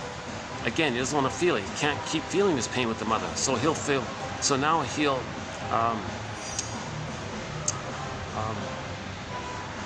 to deal with the pain he is feeling, he'll say the one he just heard in the present is the mother who hurt him back in the nursery. Now he's justified in his anger at the person he just heard in the present, and it's all masked over, cloaked over with rationalizations. Okay, you make up lies, excuses. Okay, you oh my God, we have a new quote here coming up today about this. He's going to whitewash, he's going to somehow sanitize his anger. He's going to sanitize his hate and then rationalize it with some excuse, with some story. And that's coming up here, yeah. That's a tough one, actually.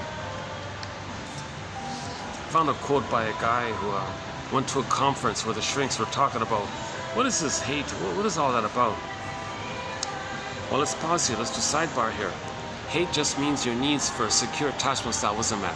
Okay, enter the Disney film Inside Out 2015. In the Disney film 2015, oh, now it's dropping 78%. Maybe it just suddenly drops. Maybe it drops slowly and then it suddenly drops. I'm surprised why I'm getting more than an hour this time. Usually when this doesn't work, yeah, it's still 99, right? It's still 99. 99, right? No, that's, oh, there it is, 99. I still have this stubborn hope I can somehow fiddle with it and get the battery, get the thing to work. This is a brand new cord. I just bought it, just on the way here. Right? So it's not the cord.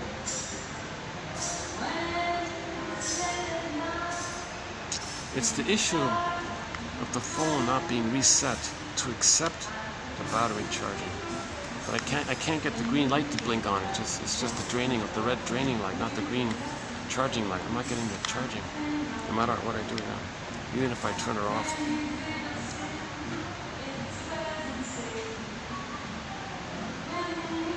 How about if I, okay, let's try this. Let's unplug this one here at the bottom here. Let's unplug it here. I've tried this already. I don't know why I'm doing this again. I've tried so many little variations of this.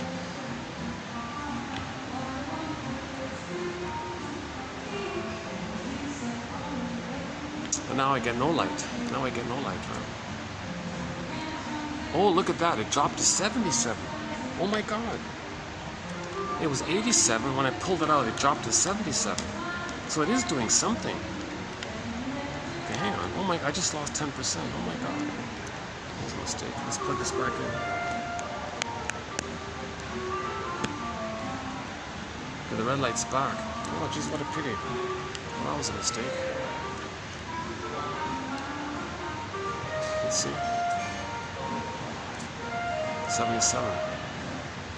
Look at that, eh? When I unplugged it, it dropped 10% instantly. Son of a gun.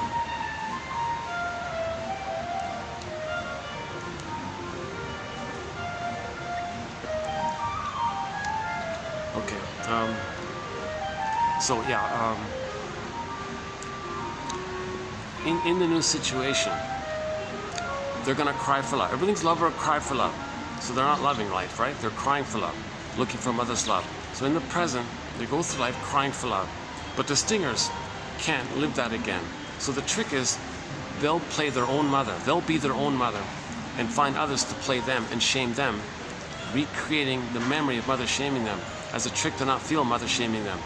So the defense is, mother was envious, mother gave them emotional poverty, mother rejected them, mother hated their goodness. So baby's vulnerability, his innocence, his pureness, his humanity, his more, pure and authentic real self, his feelings and the golden ball and who he'd be had he been loved, his uniqueness. Mother rejected it, shamed him, devalued it. So he becomes a devaluer, finds others to play his innocence and devalues them the way his mother devalued him. So he's going through life as one of the stinger personality patterns. So there are a variety of stinger personality patterns, no time this time, but like the bully pattern, Iago pattern, narcissistic patterns, etc. There's various personality patterns that are all a member of the stinger personality pattern category. So the stinger person means they're hurting others the way the mother hurt them. So that's why hence the idea of being a stinger. So it's a double hurt. They're just replaying how mother hurt them, and they're hurting others to not feel how mother hurt them, but they're still replaying how mother hurt them. So there's no healing takes place.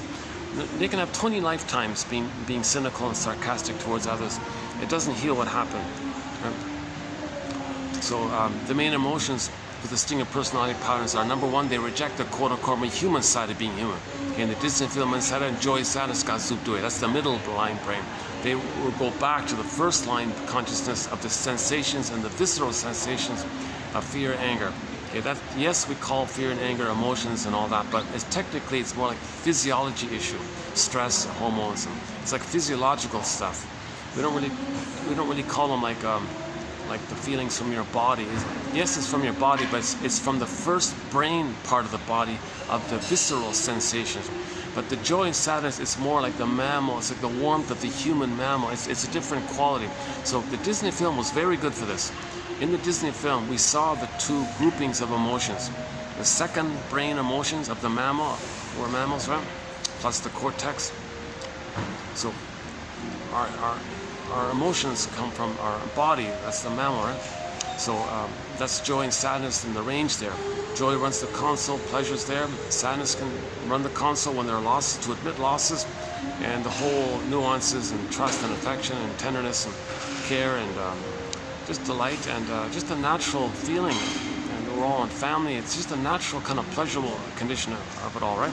Now, when joy and sadness are representing the middle mind, right, the middle brain, okay, the feeling self, I feel their famness, our identity self, our real self, feelings, the golden ball and all this, it got zooped away. Okay, zooped meaning it twirled around to the unconscious, so it's lost, buried, golden ball down a well, miscore pulled down, etc. So then there was the regression back to the survival brain of the anger of that. So anger just means that the person's in a real panic. If there's no identity, if there's a kind of anger there, I'm angry that I lost my real self. So anger is about not getting love to have your real self. So anger's like that. Anger's about attachment. Anger means your needs for a secure attachment style were met.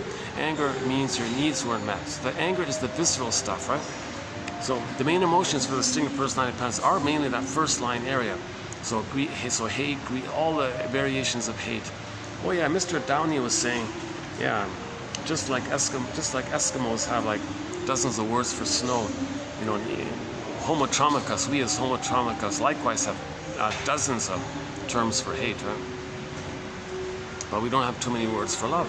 Funny, right? We're homotromicus. Okay, anyways, so the main emotions, mainly sensations actually, when we say emotions, is hate, greed, envy, spite, vindictive, the shadow Freude. Okay? Now the constant search for the infantile megalomania, because your real self is outward. All you have left is the grandiose part self. So the self part, the real self part is rejected and you see it outwardly. All you have left is the regression going back to the time in the uterus, that once upon a time in the uterus, you were on the throne. That's the grandiose part self. So infantile megalomania, the glorified self, the idealized self. This self-sufficient superiority complex. And your humanist you reject. Okay, now your mother caused the rejection of your humanist. So to have a mother, you got to reject the quote-unquote more human side of being human. So those are the distinct personality patterns: hate vulnerability, they hate affection and tenderness and kindness and trust and decency, and just the more like grieving. So a lot of their slogans, don't be such a this or you're such a that. They're humorous, cynical and sardonic and sarcastic, because it puts them in because it rejects the humanist. So when someone's cynical and pessimistic, they're rejecting their own humanness, but they got to project their humanness onto others and reject it through the proxy of someone else playing their humanist. So they're rejecting the proxy, i.e. them, through the proxy standing for them. So their humor is kind of dark like that. So they're always maintaining the search for glory, prestige, power, like that, right? And they reject the human side of being human. So, anything to do with feelings or vulnerability or trust or care, they hate all that stuff because they can't accept it. Gratitude, grateful for what? They're very cynical. So the main emotions with the distinct personality patterns are hate, greed, envy, spite, vindictive, the shadow Freude. Bergler calls it injustice collecting. The grievance collecting, he calls injustice collecting, because the yardstick is impossible. Nothing in the present is the perfect, blissful, motherly love breast that was needed back in the nursery. So if it's not, since they can't get it, they devalue everything, because nothing can be that good thing. So anything good that they do get, it's not that perfect, blissful, heavenly experience that was needed in the blissful oneness time. So they reject it. They can't accept anything that was good because nothing's perfect enough. What the perfection they're looking for is the blissful time at the breast and the blissful oneness of the mother. Nothing can provide that post-age 3. And like in the sweaty video from yesterday, I did a video and I was drenched in sweat. That was the sweatiest video, I think, one of the sweatiest videos I've ever done. Anyways, in that video, we talked a little bit about this, that some billionaire guy had all this money, still felt unloved. Okay, Marilyn Monroe didn't get early love, so all these men sent her flowers. She couldn't feel love. She always felt unloved, even though she had all this admiration and attention from others. I still feel unloved. Okay, the professor who, as a baby, wasn't listened to by the parents, was ignored by the parents, he became a professor and lectured to tens of thousands of students, decade after decade. He still had this feeling, no one hears me, no one listens to me. You're kidding. If you had tens of thousands of people, students listen to you, taking notes, carefully listening to you, I feel unheard. So it's symbolic. The students aren't the mother, what the baby needed with the mother. It's not that. So they still feel that. So, so the distinct personality patterns, when they see goodness, they gotta hate it, because if they were to accept goodness, that would bring up the pain of not getting love. So they only know the struggle with the mother. So they reject something good and struggle with the mother by imitating her, the shaming others who rather shame them. So they're just stuck with this. Janov calls it the constant struggle, unfinished business with the mother, still crying for mother's love, that kind of area. You know, since they don't have an identity, sadness can't be there. The feeling of the sadness needed with your identity, I feel therefore am. There's no amness, right? They only have this illusionary fantasy that they're a little god. There's no amness. There's no real embodiment. They have a lot of pain, a lot of tension. They may have like a body armor filled with tension. Remember, tension is the pain that builds up, the energy of the pain of not being able to feel, of not having your identity and not having your feelings. There's a lot of pain. The pain builds up, creates tension. Then you get the energy or the steam of the tension. So the person's always blowing off steam all the time. That's not feeling. Blowing off steam is not feeling. Okay, feeling is healing, but they don't feel, so they got pain because they can't feel, and that leads to the steaming pressure cooker thing, so they're always blowing off steam. They got to do it again and blow off steam comes back, blow off steam. It doesn't heal, right? So they can spend 20 lifetimes being cynical and sarcastic. It never heals because they're not really feeling. They're only blowing off steam around the pain of not feeling. So the stinger personality patterns, since they can't mourn losses, they do denial, contempt, and sour grapes. Didn't eat them anyways. That preserves their infantile megalomania. Okay, the sour grapes phenomena, and they call it a pyrrhic victory because they preserve their infantile megalomania, and they're humanists, they reject it. It keeps them in the blissful oneness of the mother. And once again, key point here, when they shame others, they're in a blissful oneness of the mother because they are the mother. So they're still one with the mother. That's the blissful part. Okay? So they're addicted now. It's addictive. The baby's not addicted in the beginning when he's in a oneness with the mother. He's not addicted. But when you're going back to it, you get this blissful kind of feeling, and then you get addicted to that because you become dependent on the pleasure of that sensation, and the pain of it all, you numb it. Plus, at the same time, you distract yourself by seeing it externalized through the proxies playing your unloved self, and you numb it in yourself, and you keep the blissful part. So hate, greed, all this stuff with Schadenfreude and greed and envy and spite, that's all addictive because it keeps you one with the mother. Once again, the baby in a blissful state with the mother, it's a very pleasurable feeling. Once again, rubber blight jokes is like an ecstasy kind of feeling. It's not a drug-like feeling. It's just a natural condition. That's part of this kind of growing thing. But if there's a problem there, and you're always trying to go back to that and click some of that up to feel some of it now, like whoa, like wow. And that's the funny thing about babies. They're times with rubber blight jokes, times are good, right? Babies are in a very happy kind of place, right? Like that. But it's not. But it's different. It's a developmental thing. It's not.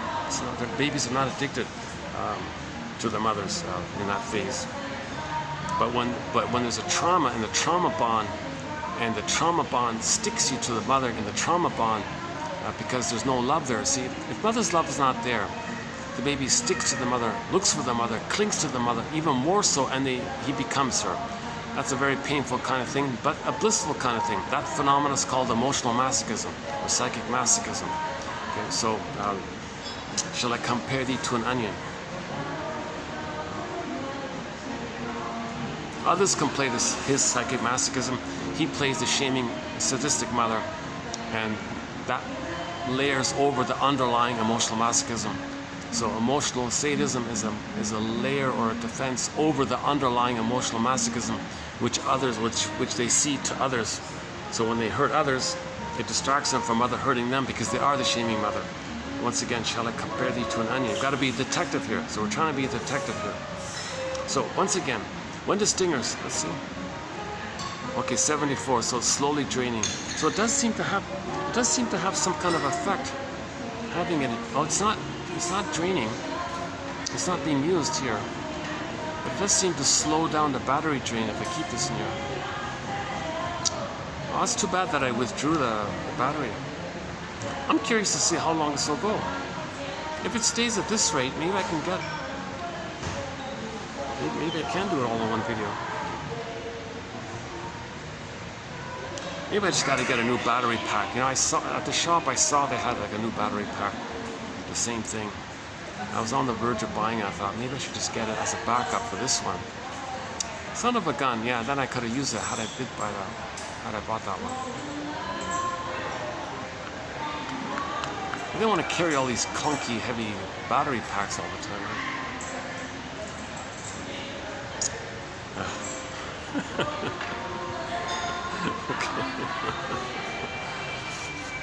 So, a very important point here about the stinger personality patterns. They're addicted to shaming others because they're one with the mother who shamed them. So they reject the human side of being human. So they search for power, glory, prestige, fame. They reject the human side of being human. Okay, trust, affection, tenderness, gratitude, all that stuff's not there. So they hate all that stuff. They're filled with envy. There's an immense envy. And they can't accept goodness because they only know the struggle with the mother. If they were to accept goodness and so-called have gratitude. They can't have gratitude, because if they were to have gratitude, that means you accept goodness. But they can't accept goodness, because the goodness would imply that you receive goodness. Wait a minute, the moment you have that thought, it's going to bring up the actual pain of not getting mother's love. So it brings up all that pain. So receiving something nice from somebody brings up too much pain. So they got to hate it and reject it. So remove the source of that pain. So they hate goodness, because goodness will bring up the pain of not being loved. So envy is hatred of the good. So there's a lot of envy with the sting of personality patterns. Okay, that's just one part. So we're talking about the record. So the two main ways the repetition compulsion takes place is that the person plays the shaming mother and finds proxies to play their innocence and shame the proxy, meaning them, seen in the proxy, shaming the proxy who's playing them. So they're shaming themselves, but finding others to play themselves. They play the shaming mother. Okay, it's all perverse stuff. Okay, the shrinks call it like a perversion thinking, perverse thinking, psychosis thinking, Alice in Wonderland thinking. It's a very damaged way of thinking, right?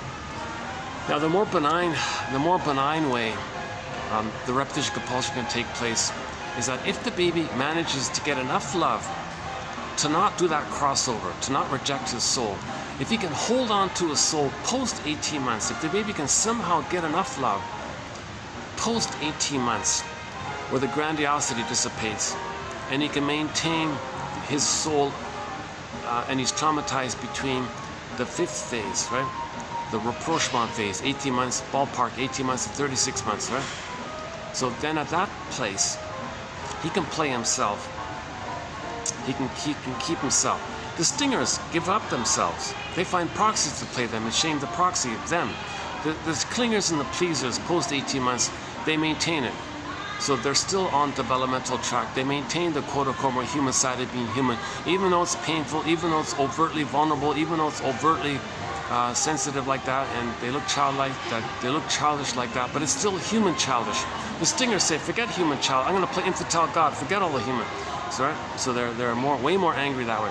If the trauma takes place post 18 months in the new situation, okay, the record said mother shamed them.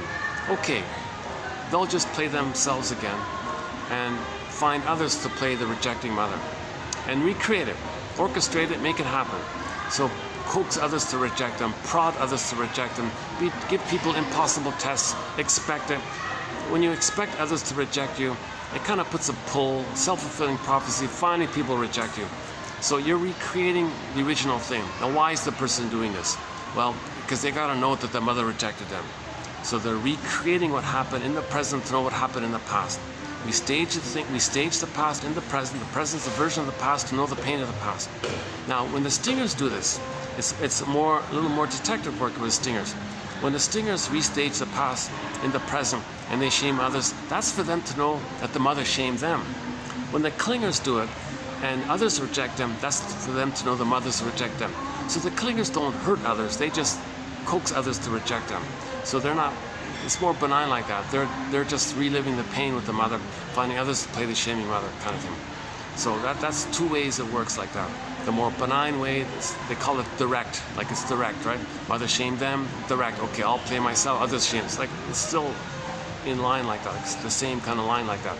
But trauma before 18 months, deal with the you-know-who, right? You flip it, and you live in the timelessness. The deal, because you live forever, right? In that brain fairy tale, no time, live forever. The deal, right? So you identify with the aggressor. The aggressors could be the guy with the horns, could be a monster character.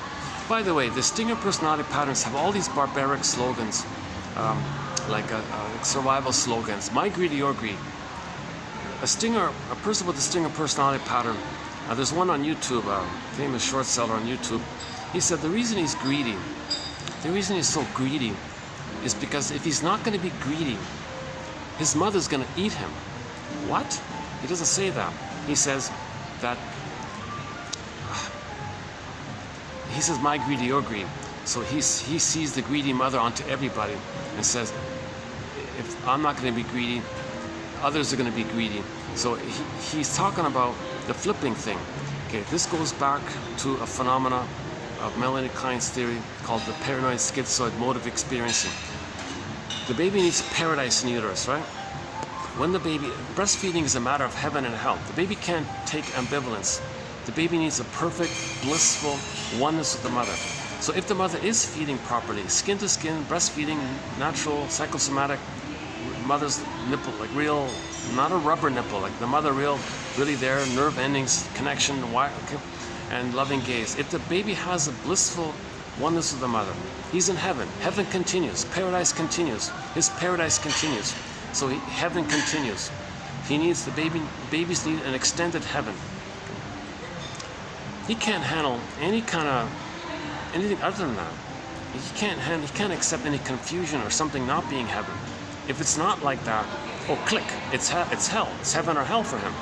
But no mother is perfect. So when the mother is missing it, use the bottle and all that, okay, he can't handle ambivalence. You mean mother's loving me, but she's giving me the bottle? I can still what is this? He's enraged at this.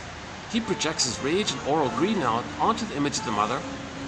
Baby feeling like a hungry wolf makes the mother image like a hungry wolf. Mother's much power, so it's like a giant, powerful hungry wolf, a monster character now, guy with the horns, the boar queen. So the witch one, any kind of frightening, wild, dangerous character. The baby creates this imago of his mother. Now, he's shamed by her. Okay, so he feels in hell. Okay, the image of hell is a metaphor for the emotion of shame. Shame is this burning, biting feeling, right? The baby's identity is being rejected. He feels shamed by not being accepted and seen and loved by his mother. He feels shamed by this. That's his identity. So earth opens up. This core gets pulled down into the underworld. Underworld. That's the hell thing. That's shame. Hell just means shame. The emotion of shame. That's all it is. It's not a physical place. It's a metaphor for the emotion of shame.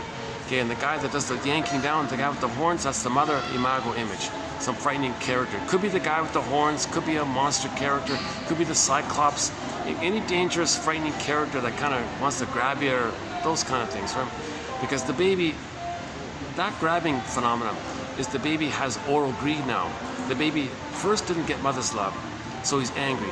He thinks, okay, I gotta control this mother, I gotta possess this mother, I gotta devour this mother. There's your grabbing oral greed kind of thing.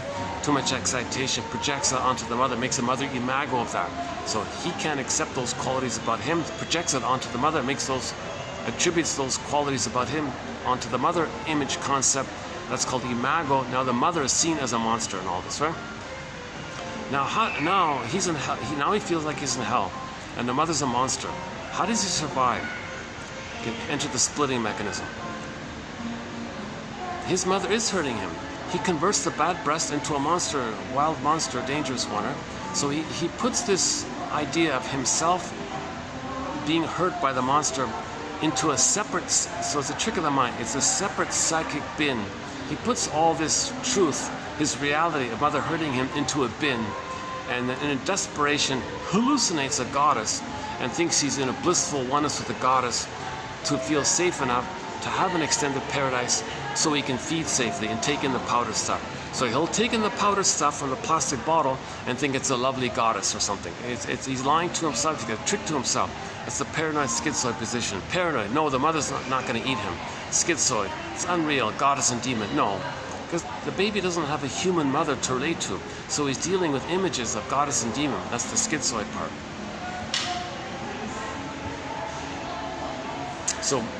So in identification with the aggressor, they identify with the greedy one, and since they act like the aggressor, okay, they're going to say, if I'm not the aggressor, then my mother's going to eat me. Okay, so now the mother is now everywhere. The whole world is their mother. The whole world is the mother monster. So if they're not going to be the mother monster, everybody in the world is going to eat them. Anybody says, my greed or your greed. That's the official slogan. That's the official slogan of the pillage system, of the short selling system. Actually, it's funny about that. Today's quote here. We have one quote here. Hedge fund ruthlessness. Short selling. Okay, short selling. Short, something's good. If you wreck it and you get a profit, you short sold it. Mothers short sell their baby's soul. They steal their land. Okay, they give them poverty. She gets some benefit. She short sold. So short selling means something's good. If you damage it and you get a profit, you short sold it, right? So hedge fund ruthlessness or short short-selling ruthlessness, where groups of other people are treated as things and hate is sanitized and rationalized as dogma or doctrine. This is a shrink. I'm surprised. I wonder if they probably took away his license or something. You know, these guys are watching apparently. So here's a shrink at a conference on hate, saying that short sellers are filled with hate. They sanitize it, okay, and then put lipstick on the hate, and the smiling lipstick on the hate, they call that dogma and doctrine. But the hate is what's going on underneath it. Okay, the envy, the greed, the hate. Right? Again, hate means the baby didn't get his needs for love met, so there's hate there. So they got to hate because mother hated them. So if they hate, it keeps in a blissful, sadistic, gleeful oneness with the mother who hated them. So that they're addicted to hate, in other words. So how do you hide this? Well, create a slogan. Create a slogan. So in the short selling and the pillaging and all this, the image of the mother stole their soul land, their psychic house, soul castle. We all live in a soul castle within, the psychic house within called the soul castle, our embodiment. It's like a land in there, right? Baby stole that inner land, identifies with the aggressor, repeats it. If they see land outwardly, that can symbolize their soul land. So they steal other people's land, okay, to be one with the mother who stole their emotional land, spiritual, inner homeland. So they steal other people's physical land to symbolize, metaphorize how mother did that to them. So that's hate. Then they create a doctrine of it. The doctrine, the slogan is doctrine of discovery. If we, the more traumatized ones, find land that belongs to us, okay, that's a doctrine called principle of discovery, doctrine of discovery, dogma of discovery. So we who are more traumatized, when we find land, well, we're going to take it because mother took our land, so we're going to take land. That keeps us safe with the mother who took our land. We got to have a mother. We got to have a mother. If mother took our land, and to have the mother, the condition is we got to take we got to do to others what mother did to us. So then you create a slogan called doctrine of discovery. And indigenous people were saying recently, 2 years ago, some indigenous elder chief guy was saying, you know, you murdered 70 million. There were 70 million indigenous people on Turtle Island here, and you murdered all this, and you stole the land. Can you please stop this? And he said, oh no, we're still stealing the land. Enter the song "Stole the Land" by Bruce Coburn. I'm not a fan, but he kind of talks in this area that we're stealing land, still doing it kind of thing. And indigenous people say, could you stop this? Can you heal this trauma? And so the more traumatized people say, no, we're too addicted. We can't stop. We're going to short sell them. We're going to short sell the planet for a quick buck because mother short sold our soul for a quick moment of pleasure. So they're short selling. So this whole topic.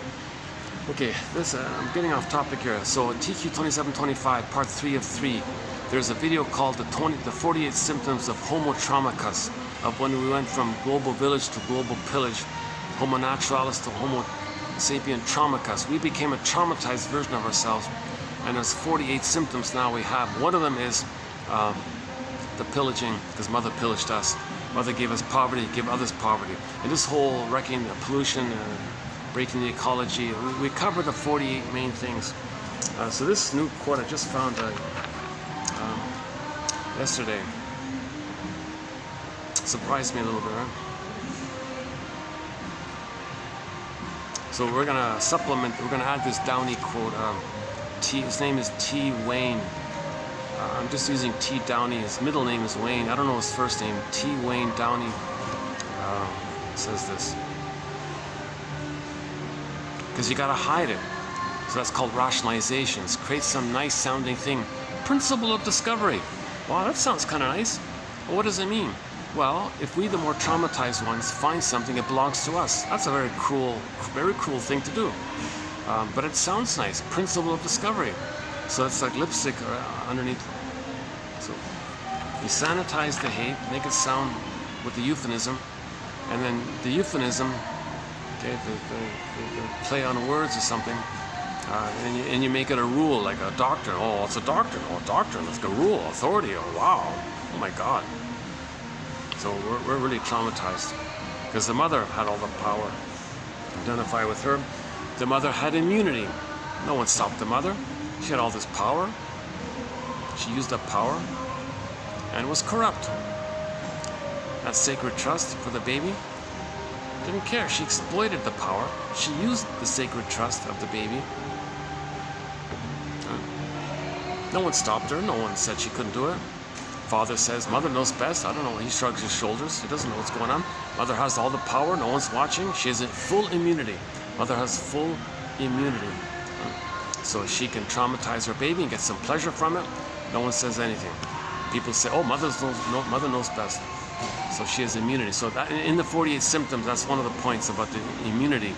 When people destroy the planet, they have immunity. No one's...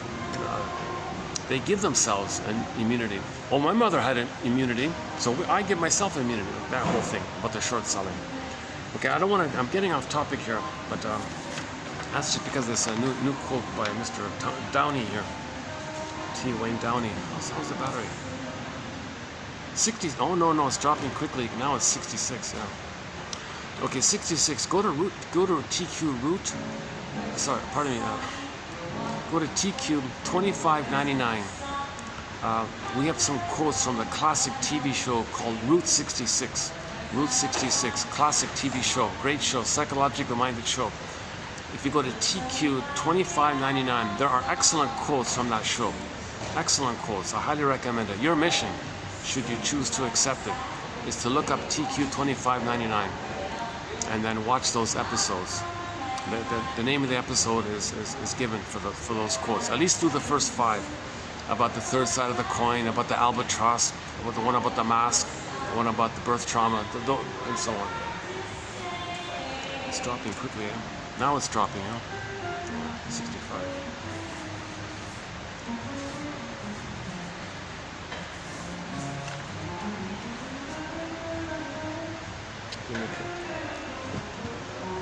Still doing okay. It's Tuesday, mid-afternoon. This is the best time to do a video.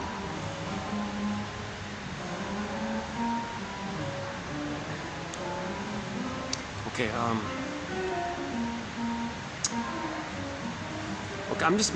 leave it at that as sort of a kind of introduction to 1001 Windmills of the Mind. The main points about the 2 ways we replay that original prototype, original response, original experience. Baby cried for love, mother shamed them, said no. Okay, wow, ouch, try again, ouch, try again. Okay, if it's too much before 18 months, they play the shaming mother, others can do the crying, and they can say ouch for you. So proxy means they're gonna play you crying and you saying ouch. They do it for you, and you're the mother that says no to yourself, basically. So that's very disturbed stuff. And they're addicted to it. So they're addicted to this. That's the really disturbing thing. Now we're getting the brain damage and brain chemistry and all this stuff. So it damages the brain and they get addicted to this stuff. One famous short seller said, oh yeah, we're plundering the planet, not because of greed. Greed is only a tool for the envy. It's called envy. Envy is the true driver. Envy is the true driver. The greed, they don't have gratitude for it. It's never mother's good. It's never mother's breast, so it never works. They can't have gratitude for it. The entitlement is, oh, of course, But the real issue is that greed is destructive. So envy says to greed, go ahead, knock yourself out.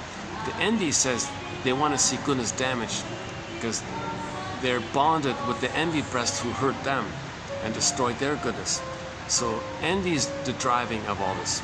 So the reason environment problems and soil problems, water problems, weather, things are getting worse, the goodness of the planet, it's being damaged. It's because of envy. It's because of envy. Okay?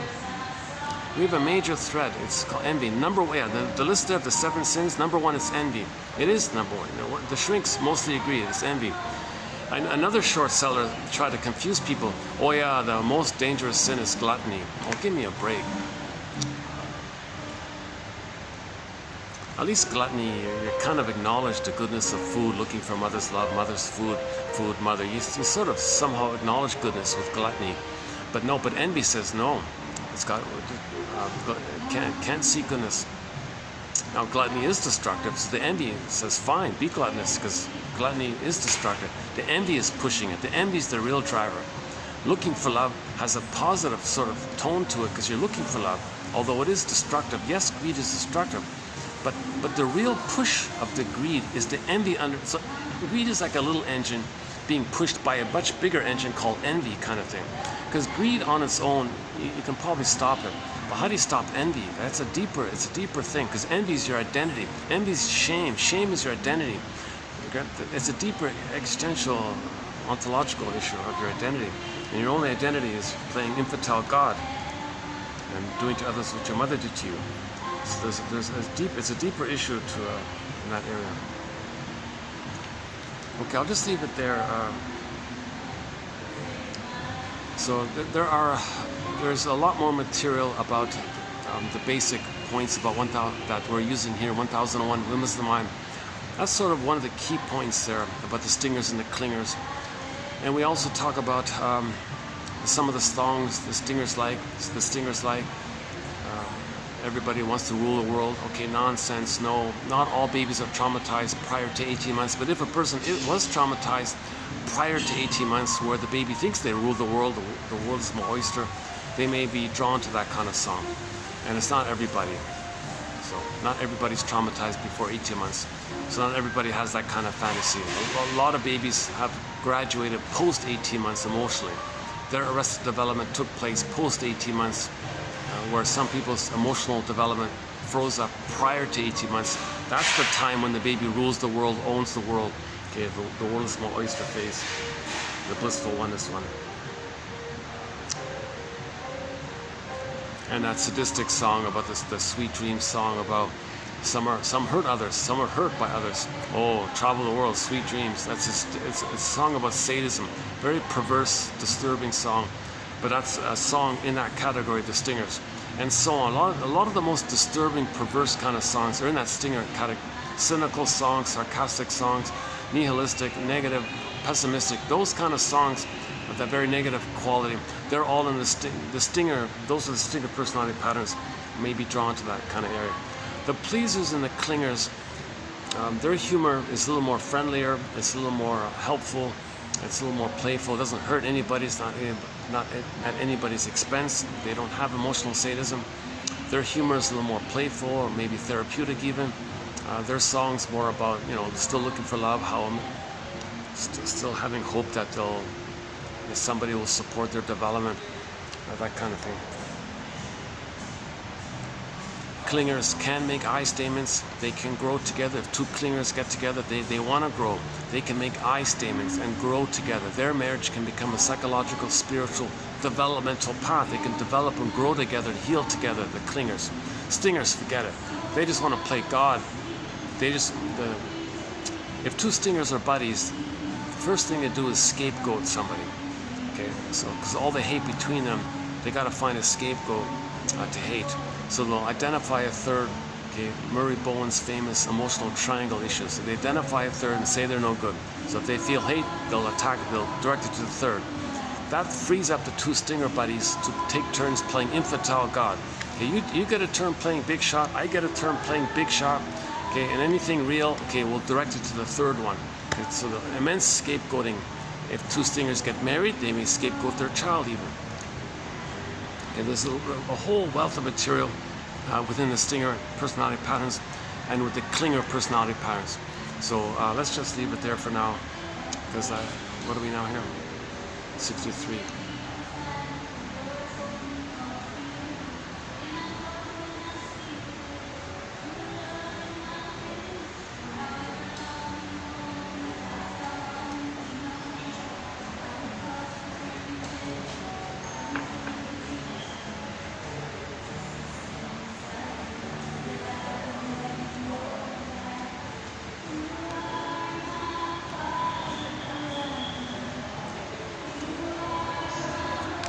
Because let's run through today's quotes. These are short sentences, notes by Mr. Hart. So let's run through them here. Let's see how it goes. Maybe we will finish it in this video after all.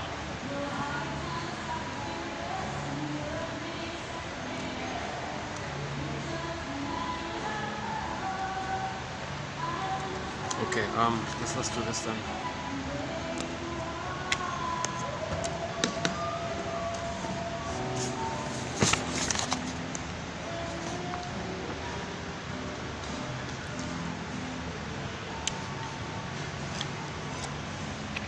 Okay, let's do the first one here. Okay, so these are Henry Hart's sort of abbreviated notes from his fellow shrink colleagues. Okay, free association, what's that? Free association, say what comes to mind. Just freely say what comes to mind. Free association, very powerful technique. Free association brings to light deeper layers of psychic life. Okay. Free association brings to your awareness, brings to your consciousness, the light of your consciousness, it brings to your consciousness deeper layers of what's unconscious. So free association helps make the unconscious conscious.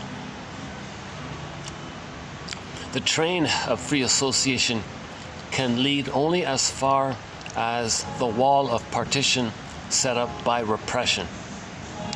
Yeah, so you'll notice that, right? You'll notice a block, that's then you repress it. So if you feel safe with somebody, you'll free associate more. If you think your friend is going to be criticized, you're going to be critical of you and judge you, well, then you won't free associate, you'll climb up.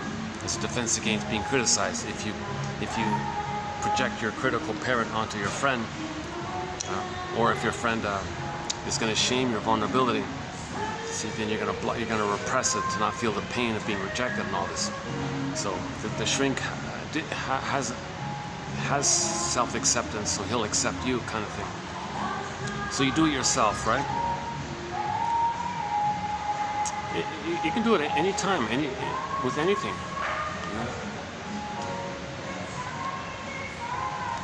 Like I can free associate with the battery problem here. Okay, so didn't get something was flawed, something failed me. And you can just free associate. You'll end up talking. It'll trace to the mother usually, or a father, and the father takes you back to the mother. Sometimes you're stuck at the father. The father doesn't cause. Fathers are getting a lot of blame. That primal trauma in the uterus, that's the mother did that. The birthing issue, also the mother. Okay, the first few weeks and all that, that's also the mother. The father comes into the picture sort of later on, kind of thing. So that earlier stuff, when there's so much pain there, you may transfer that to the father, and the father's getting the blame for what the mother did. So if you're blaming the father, well, stay with the feelings of that. It'll lead you to the mother, usually.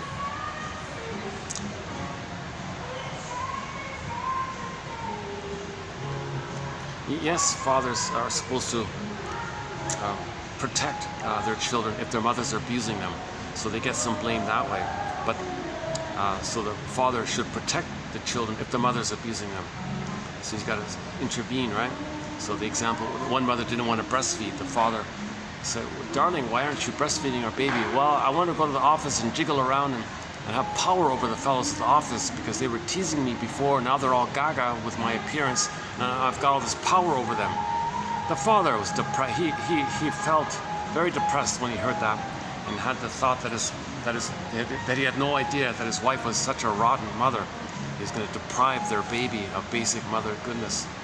So the father could intervene here. Okay, we're going to take you to the shrink here. You don't realize the pain you're going to cause your child here, because you only see your need for power at the office, and it's blinding you to the effects of what's going to happen to your baby. You're being very soul blind to the feelings and needs of our child here. Let's go to the shrink to help you with this area. So the father can kind of intervene and help out a little bit. Or just say, "Look, stop it. Please breastfeed the baby here. I'm going to hand you the baby to you. Isn't it nice? You can, baby suckling, don't you feel a connection? Maybe it's got to help. Got to help somehow." But fathers don't cause, fathers fail to the degree they don't intervene in those kind of ways.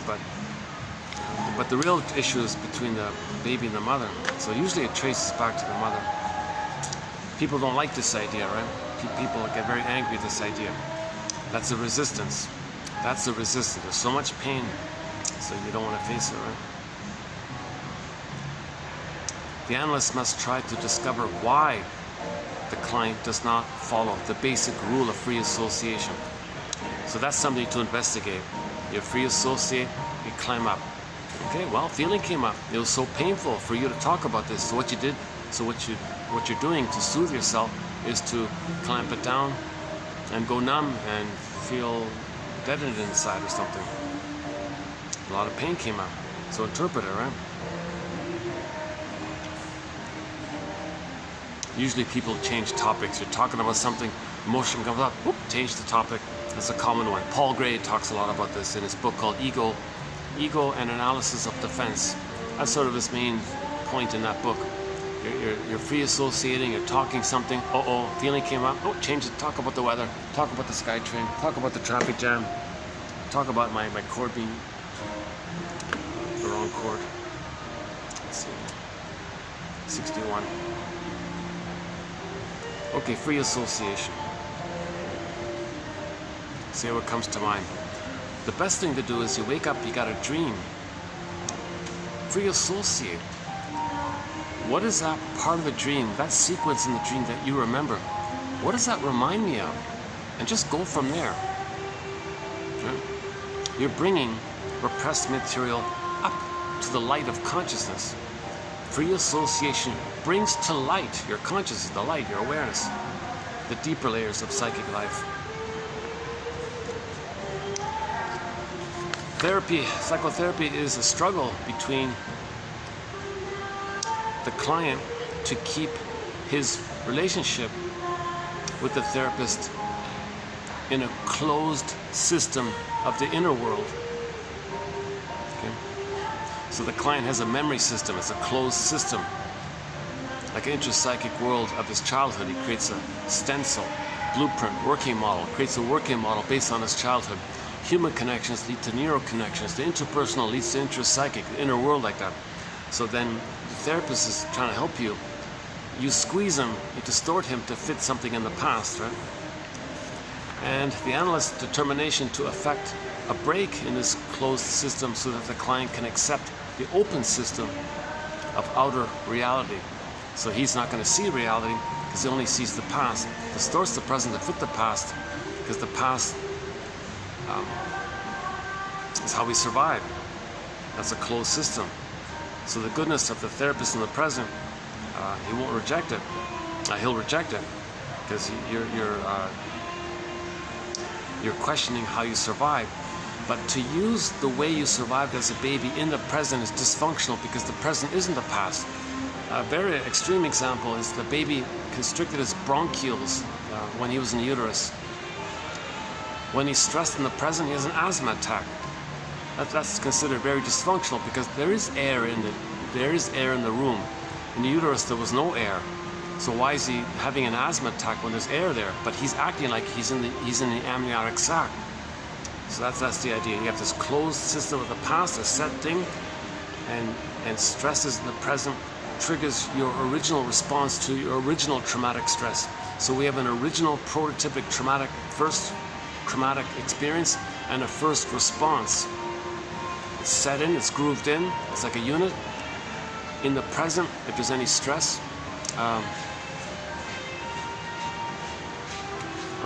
in the present, if there's any stress,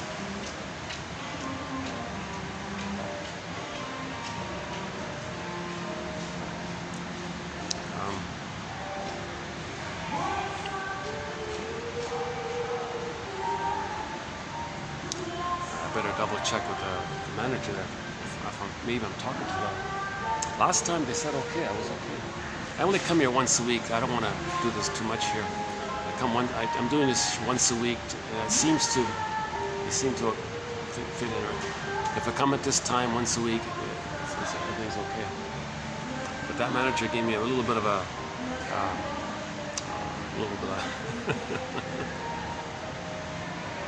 or maybe not, I'll double check later.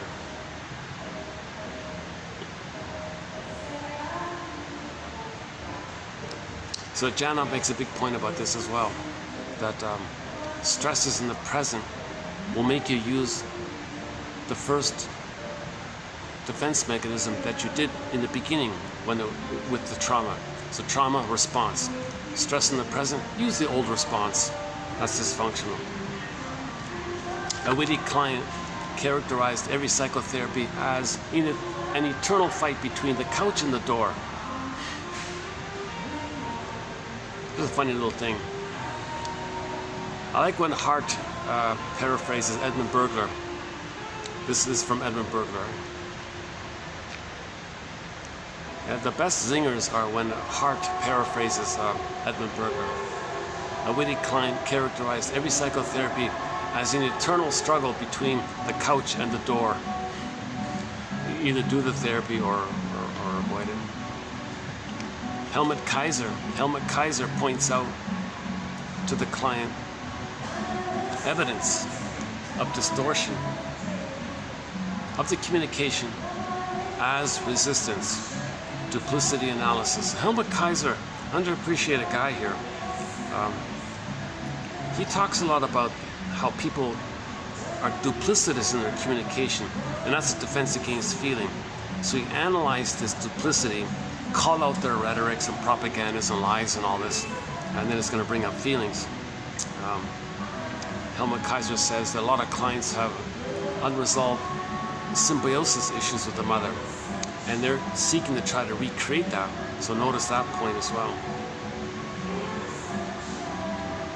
Again, Kaiser points out to the client evidence of distortion of the communication as resistance. He shows you the distortion of your communication, and that's resistance to feeling. Games people play. Games people play. Coaxing people, prodding people, hedging this, pretending this, being vague, flip-flopping. Oh, you meant that? Or no, I meant that. That's all resistance, right? Clients use counter-transference as a means of breaking off treatment. Oh. What happened here? What is it now? 57. Wow, 57.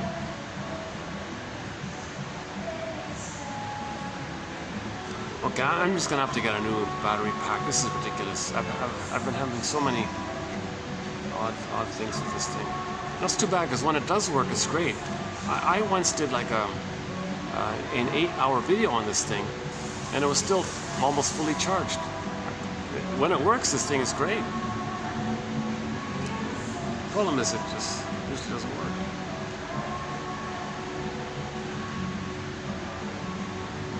Hey, wait a second. It says 98 here. That implies the phone is taking power from here, right? Maybe that's why there's like so maybe that's why this phone is giving me a little extra. Maybe there is some juice coming through. But this is a new cord. Maybe it's related to the cord, because with the old cord, this never happened before. This must be with the new cord.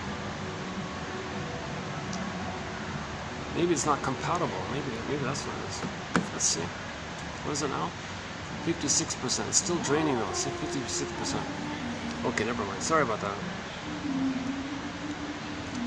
Yeah, so this is very common, right? If people want to have an excuse to break up a relationship, well, just coax them to say something wrong. Oh, there you go. And now you got your excuse. So same thing in therapy, right?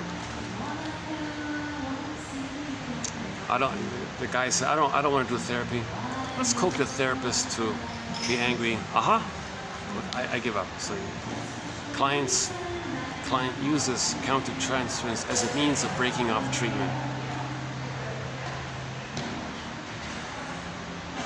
So that's a defense. That's a defense against healing, a defense against feeling. We're resistant to it. We only accept our feelings when we have awareness and feel safe with somebody and have ideas and theories and feel safe with somebody. Then more stuff comes up. And you got to do it yourself. You got to be a detective yourself. You got to be aware of your own resistance. It's the whole process like this. All right. Transference phenomena represent material which cannot otherwise be remembered. Okay, so if you remember, you talk about it, you don't repeat. If you don't remember, you repeat, trying to remember. The reason you repeat and recreate and relive and reenact because you don't remember. If you remember, you can stop repeating. So repeating is a defense against memory. If you can remember and have your story, you can stop repeating. If you can feel and heal and have your story, you're going to stop repeating. We're repeating because we're searching for mother's love back then, and we don't remember it. We're recreating and we're reliving the past and the present, repeating the past and the present because we don't remember. We don't remember that mother failed us. We don't have the knowledge of it. We don't remember it. It's there, but we don't remember it. We're trying to remember it. One guy calls repetition compulsion experimental recollection. You're trying to experiment with remembering. You're trying to remember. You're trying to remember. So when you repeat the past and the present, you're trying to remember. So make an inference that your repetition compulsion is a communication from your unconscious telling you your story. We mentioned rationalization before, right? So rationalization is when you want to give the appearance of being reasonable, like the short sellers who steal people's land and says, well, principle of discovery, doctrine of discovery. If we find some land, it belongs to us, the more traumatized ones. Now, the more traumatized ones, at the same time, lived in a place where there was less sun, so the shade of beige, they had more of a shade of beige tone of skin. So then they say, well, if we with the shade of beige tone of skin find something, it belongs to us with the shade of beige tone of skin. That's just in correspondence to the situation that there seems to have been more trauma taking place with babies in places where there was less sun. Why? I don't know. Okay, next one. Rationalization is distinguished from pure repression in that it is a screening process intended to cover a flaw in repression. Interesting little tidbit here. So repression, you want to repress, you don't know it, right? Rationalization, it's something you don't want to know that, so you create an excuse, it represses it as well, right? So rationalization is a kind of repression, right? Like false beliefs, psychotic-based beliefs, right? They repress your real feelings. Unreal, fantastical beliefs, the occult and all this. One day you'll be saved. You turn on the TV, the televangelist says, send me your money and the good breast will come and save you. Wow. Okay. These beliefs, but he doesn't say it that way. He says it another way to make you unaware of the pain, and the belief represses the pain. Right? So the pain creates the wild beliefs. The wild beliefs are there to repress the pain, while the pain creates those beliefs, but the beliefs make you unaware of the pain. At the same time, the pain creates those beliefs. That, once again, Janoff's material talks about this. When in doubt about your clients' difficulties, think of your own repressed revenge fantasies. So the client, so the therapist might have some buried anger. So if he's not helpful to the client and doesn't know what's going on, maybe that's because the client is transferring his anger, and because of his anger, he blots out and doesn't want to help the client because he's so angry. All right, next one here. Oh, counter-transfer. So basically, transference means when the client transfers, he uses the person in the present, i.e. the therapist, as a stand-in for somebody in his childhood, so he can recreate and relive the childhood and communicate his childhood to the therapist. A good quote about this is the woman. There was a woman who was about to have a baby.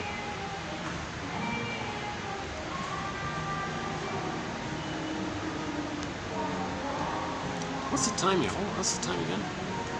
5:30. You know, it's just as well because it's going to get dark here within an hour. So it's just as well.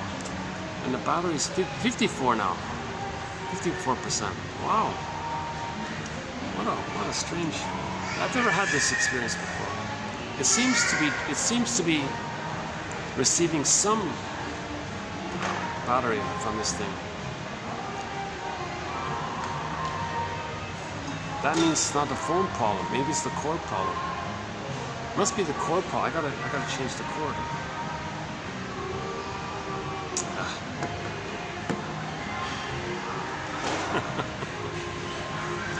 Yeah, I've had so many many little tech things going on all throughout the past 3 years. I don't know. Okay. So why am I slow learning about this tech stuff?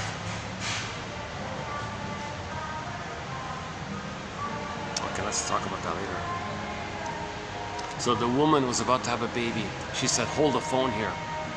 Hold the phone. stop the presses, hold the phone here. She went to the shrink.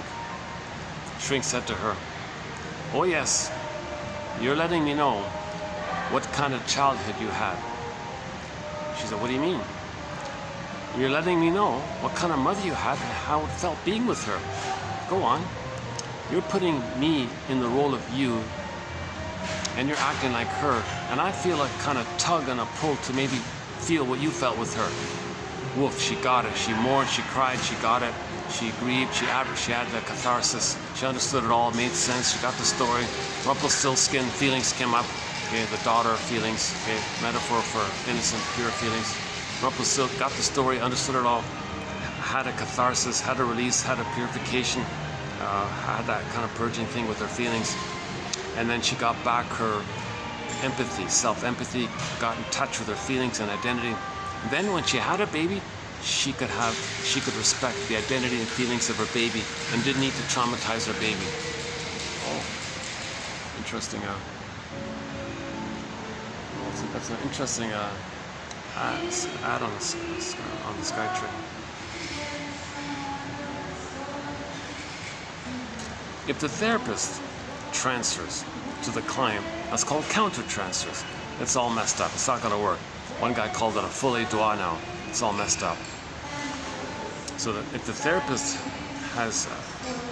didn't resolve his trauma, he's going to reenact and recreate his childhood using the client as a stand-in for somebody in his past, and the therapist is going to reenact his childhood using the client. Now the client is doing the same thing with the therapist. So there's a madness like this. Right? Now why is there this push to do this? Okay, this transference is under the push of repetition compulsion. Okay? The compulsion. Okay? When the baby's coming out, all of his life force is to find the mother. That's like a push like that. It's like a drive like that. So the compulsion is part of that. And when there's trauma, we're trying to heal as well. Countertransference, the repressed elements unanalyzed in the analyst himself, attaching to the client in the same way that the client transfers to the analyst emotions belonging to his parents. So if the therapist has feelings for his parents, attaches those feelings, sticks it somehow to the client in the present, that's counter-transference. When there's counter-transference, there's no therapy anymore. The therapy fails. It's all stopped. It doesn't work. Only the client can transfer, because only he can communicate his childhood. The shrink is there to observe it all, be neutral, and give you some calm explanation and construction of what's going on, like that. Next one here. The restoration to consciousness of previously repressed material may facilitate the conscious formulation of previously unformulated beliefs and convictions. Yeah, so it's like a belated understanding, like a belated aha, right? So when something from the past comes to your consciousness, you're going to have a better awareness of what you used to believe but didn't know you believed. Analysis of the analyst removes the repression which prevents him from seeing certain things in the client. Analysis of the analyst. So if the analyst is analyzed, right?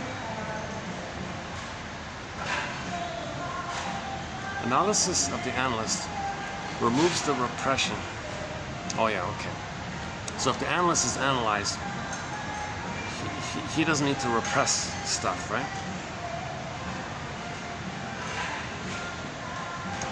Repressing stuff prevents him from seeing certain things in the client. Yeah, okay. That's not a bad one, yeah. Okay, next one. So you know yourself, you know others. Psychoanalysis attempts to free repressed feelings and love as well, from its miserable compromise of outlet in symptoms. Yeah, what a pity, right? What a loss of life force to block it up in your physical symptoms and not let your feelings be used in the service of expressing your real self and your true self, and the gift of sharing your uniqueness, which is never at anybody's expense. But instead, your life force is blocked into tension in your body. What a waste, right? Kind of thing. Sign of trauma. Psychoanalysis attempts to free repressed life force from its miserable compromise of outlet in symptoms. Yeah, miserable. If dysfunction, it's miserable, it's dysfunctional. It's a corrupt kind of thing.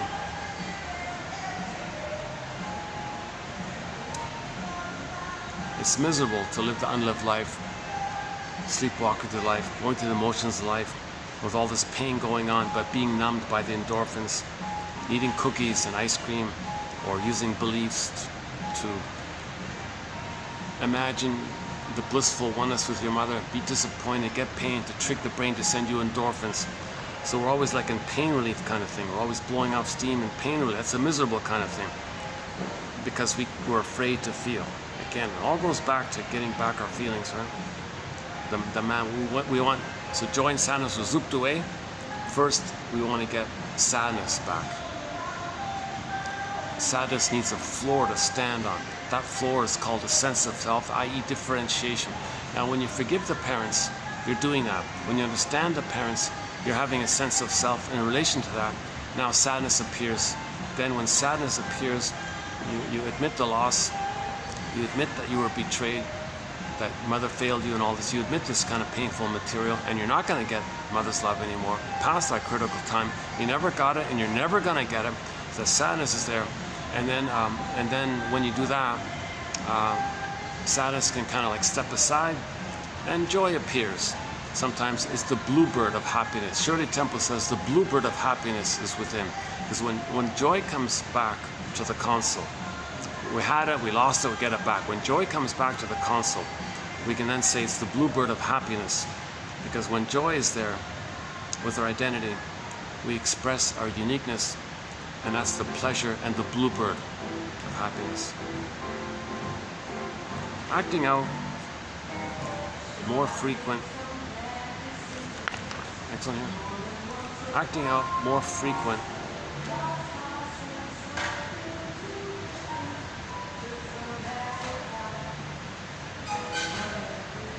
Hang on a sec.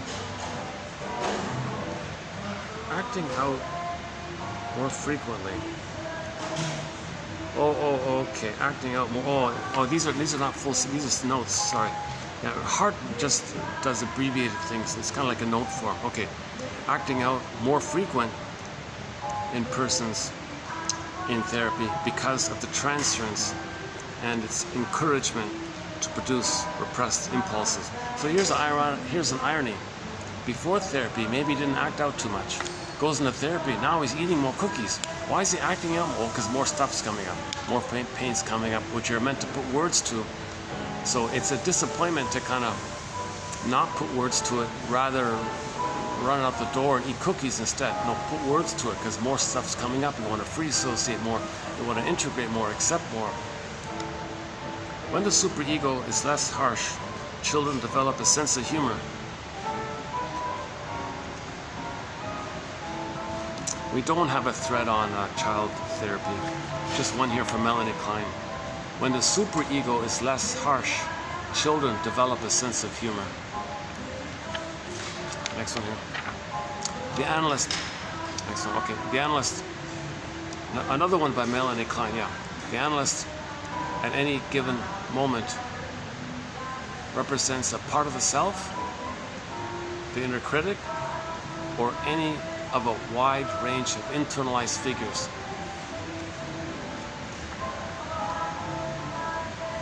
So our tendency to project something we don't know about ourselves outwardly. Psychoanalysis is to a great extent the analysis of the inner critic. So different ways to describe the inner critic. One way is that the baby internalized mother's hate. Now he's hating himself. That's the inner critic. The baby thought he should be perfect to save the mother. The memory is that he failed is the inner critic. Come on, baby. Come on, person. So you want to be happy? Wait a minute. Did you save the mother? You didn't, did you? That's the inner critic, harsh inner critic. Always reminding you didn't save the mother. You thought it was your job to save the mother. You believed that you had to save the mother to have a loving mother to be loved. And you tried to save her. You tried to be perfect. You tried to be the perfect breast that she needed. Did you succeed? No, you didn't, did you? So you're not. So you can't love life and be your authentic self because you didn't save the mother. So this voice, this memory of failing to save the mother can be called the inner critic, or simply just the internalization of mother's hate. So the way the mother treats the baby, it's set in. Then he treats himself that way, the way the mother treated him. So mother hated him, set in, he hates himself. That's the inner critic, or the superego. So psychoanalysis is all about detoxing this kind of thing. This inner critic, mother's hate. So yeah, that's a huge failure on the mother's end if she's hating her child. The child will then hate himself. That's his connection to the mother.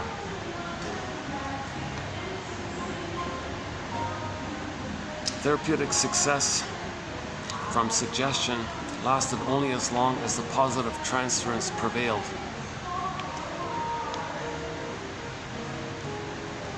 So if you have a good connection with somebody, so if the client thinks the therapist is the good parent, and the good parent says, do this, okay, I'll do this, it only lasts while you think good of him.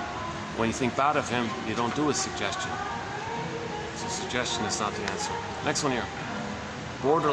Young lady with the borderline, with the lower functioning BPD pattern, was shown how her emotional excitement disorganized her, caused her to lose sight of all her values as she surrendered herself wholly to relieving her tension. So make the client aware you're just blowing off steam. That goes against your values, doesn't it?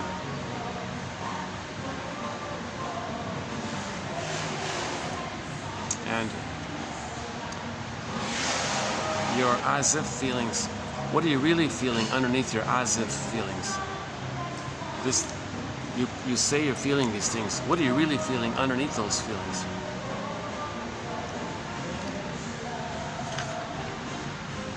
In acting out, the client remembers not in words, but in behavior. In acting out, the client remembers not in words, but in behavior, and discharges some of the tension. Obese social worker brought a briefcase full of case histories in the hope that the analyst would discuss them. I thought that was funny, right? Imagine a client coming in. She works as a social worker, and she's got this suitcase of her case histories, but she herself has a problem.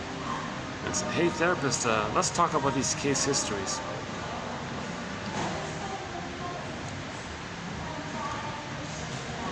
So that's a defense. She doesn't want to talk about herself. Obviously, she's got an issue there. If she's got all this stress.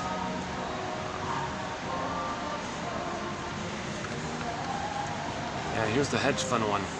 Hedge fund ruthlessness, where groups of other people are treated as things, and hate is sanitized and rationalized as dogma or doctrine. Jesus Christ. So imagine, so where is the prototype? The prototype of this. Okay, mother's ruthlessness, where the baby was treated like a thing, and her hate was sanitized and rationalized as the dogma of mother's rights. So the mother had a dogma or a slogan, mother's rights, my rights, I gave you life, it's my right, you're mine. Whoa, ouch. Okay, watch the film Now Voyager when the shrink confronts Mrs. Vale. okay? Now Voyager, the film called Now, Voyager, classic old film, 1940 something, whatever. Never mind the whole film, just that scene where the shrink confronts Mrs. Vale, the abusive mother, who was abusing her daughter, Charlotte, played by Betty Davis, and the shrink intervenes. That's a great scene now. Okay, here's one from one of our mentors, James F. Masterson. If the therapist happens to make a comment to the client, gives some kind of feedback of some kind, maybe it wasn't perfect or something, and then the client comes back the next day reporting that he thought about the therapist's comment, and it kind of made him uncomfortable. And it turned out that he had a dream that night. Then he presents the dream and reports his associations to the dream. Well, clearly this client is a partner. He's a partner in the investigation. So he's being a detective, right?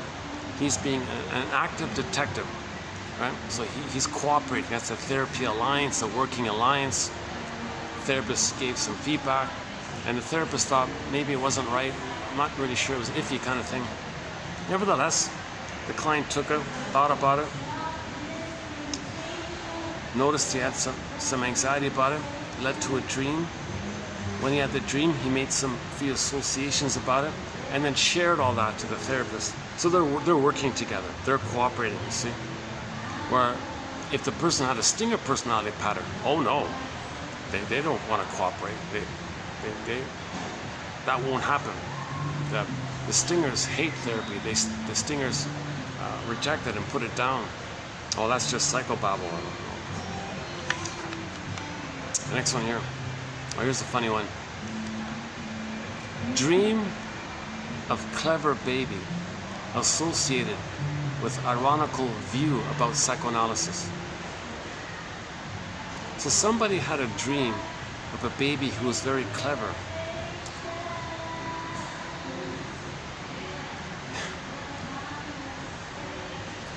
While the person's in therapy. It's a kind of a funny thing about psychoanalysis, that a person might have a dream about a smart baby. The condensation, that we're addressing the babyhood issues and we're learning. And so you got a dream about a smart baby. Okay, next one here. Okay, the next ones, the last couple here are sort of loose ends I had from Arthur Janoff. They're not sort of in the main body of the quotes that we did, 27, 45 to 70. These ones here are just some like little tag-ons that I had. He says that theater should be interpretive and help people, not just amuse them and distract them, right? Okay. So literature, most literature is escapism. Some literature is interpretive and helps people, like Ibsen, the Peer Gynt story, or Goethe, the Faust story, Faust 2.0. So some literature makes you think, and you know, like Jet for the Defense, you know, some good shows, some good TV shows are like there. You know, even a little bit, that Amos and Andy show was a little bit like that. A few episodes were thoughtful. The one about Last Friend, I thought, and the one about Amos Finds a Future, a little bit like that. But particularly that one about the Last Friend, that was a thoughtful one, I thought. The Drop Dead Diva show was thoughtful, I think. Route 66, Judge for the Defense. Now the whole Fugitive series, to a degree, because Richard Kimball is a fugitive from the justice he seeks. Okay, that means the baby is an emotional fugitive from the love he seeks. He's running away from the mother while looking for her while running away from her. So that's a psychological message. The Franz Kafka, the trial story. A guy is told he's guilty. Of what? Doesn't know. Metaphor. We feel unconscious guilt. Of what? We don't know. It didn't save the mother, is that it? So literature and theater is meant to improve us, educate us, like the mental hygiene movement of those old films, okay? Like the comic psychoanalysis, and so on. And good analytic self-help books are also in that area. But most self-help books are just magical thinking and fantasy. And just say some magic words and one day you'll get loved. So that's just escapism, kind of blowing off steam or something. The amount of access and empathy we have with others is a direct result of the amount of internal access we have. The closer we are to ourselves, the closer we can be to others. So you want to heal things outwardly, we'll start with the person you see in the mirror. Man in the mirror, the person in the mirror. You look in the mirror, who do you see in the mirror? We'll start there. Heal that person you see in the mirror. Michael Jackson's famous song, Man in the Mirror. The more connection you have to yourself, the more understanding you have to yourself, the more you'll understand things outwardly. The more unaware you are of yourself, the more unaware you'll be of things going on outwardly. That there are books continuously being written about how to rear children is evidence that there is not much feeling going on. So we fall back on technique. Yeah.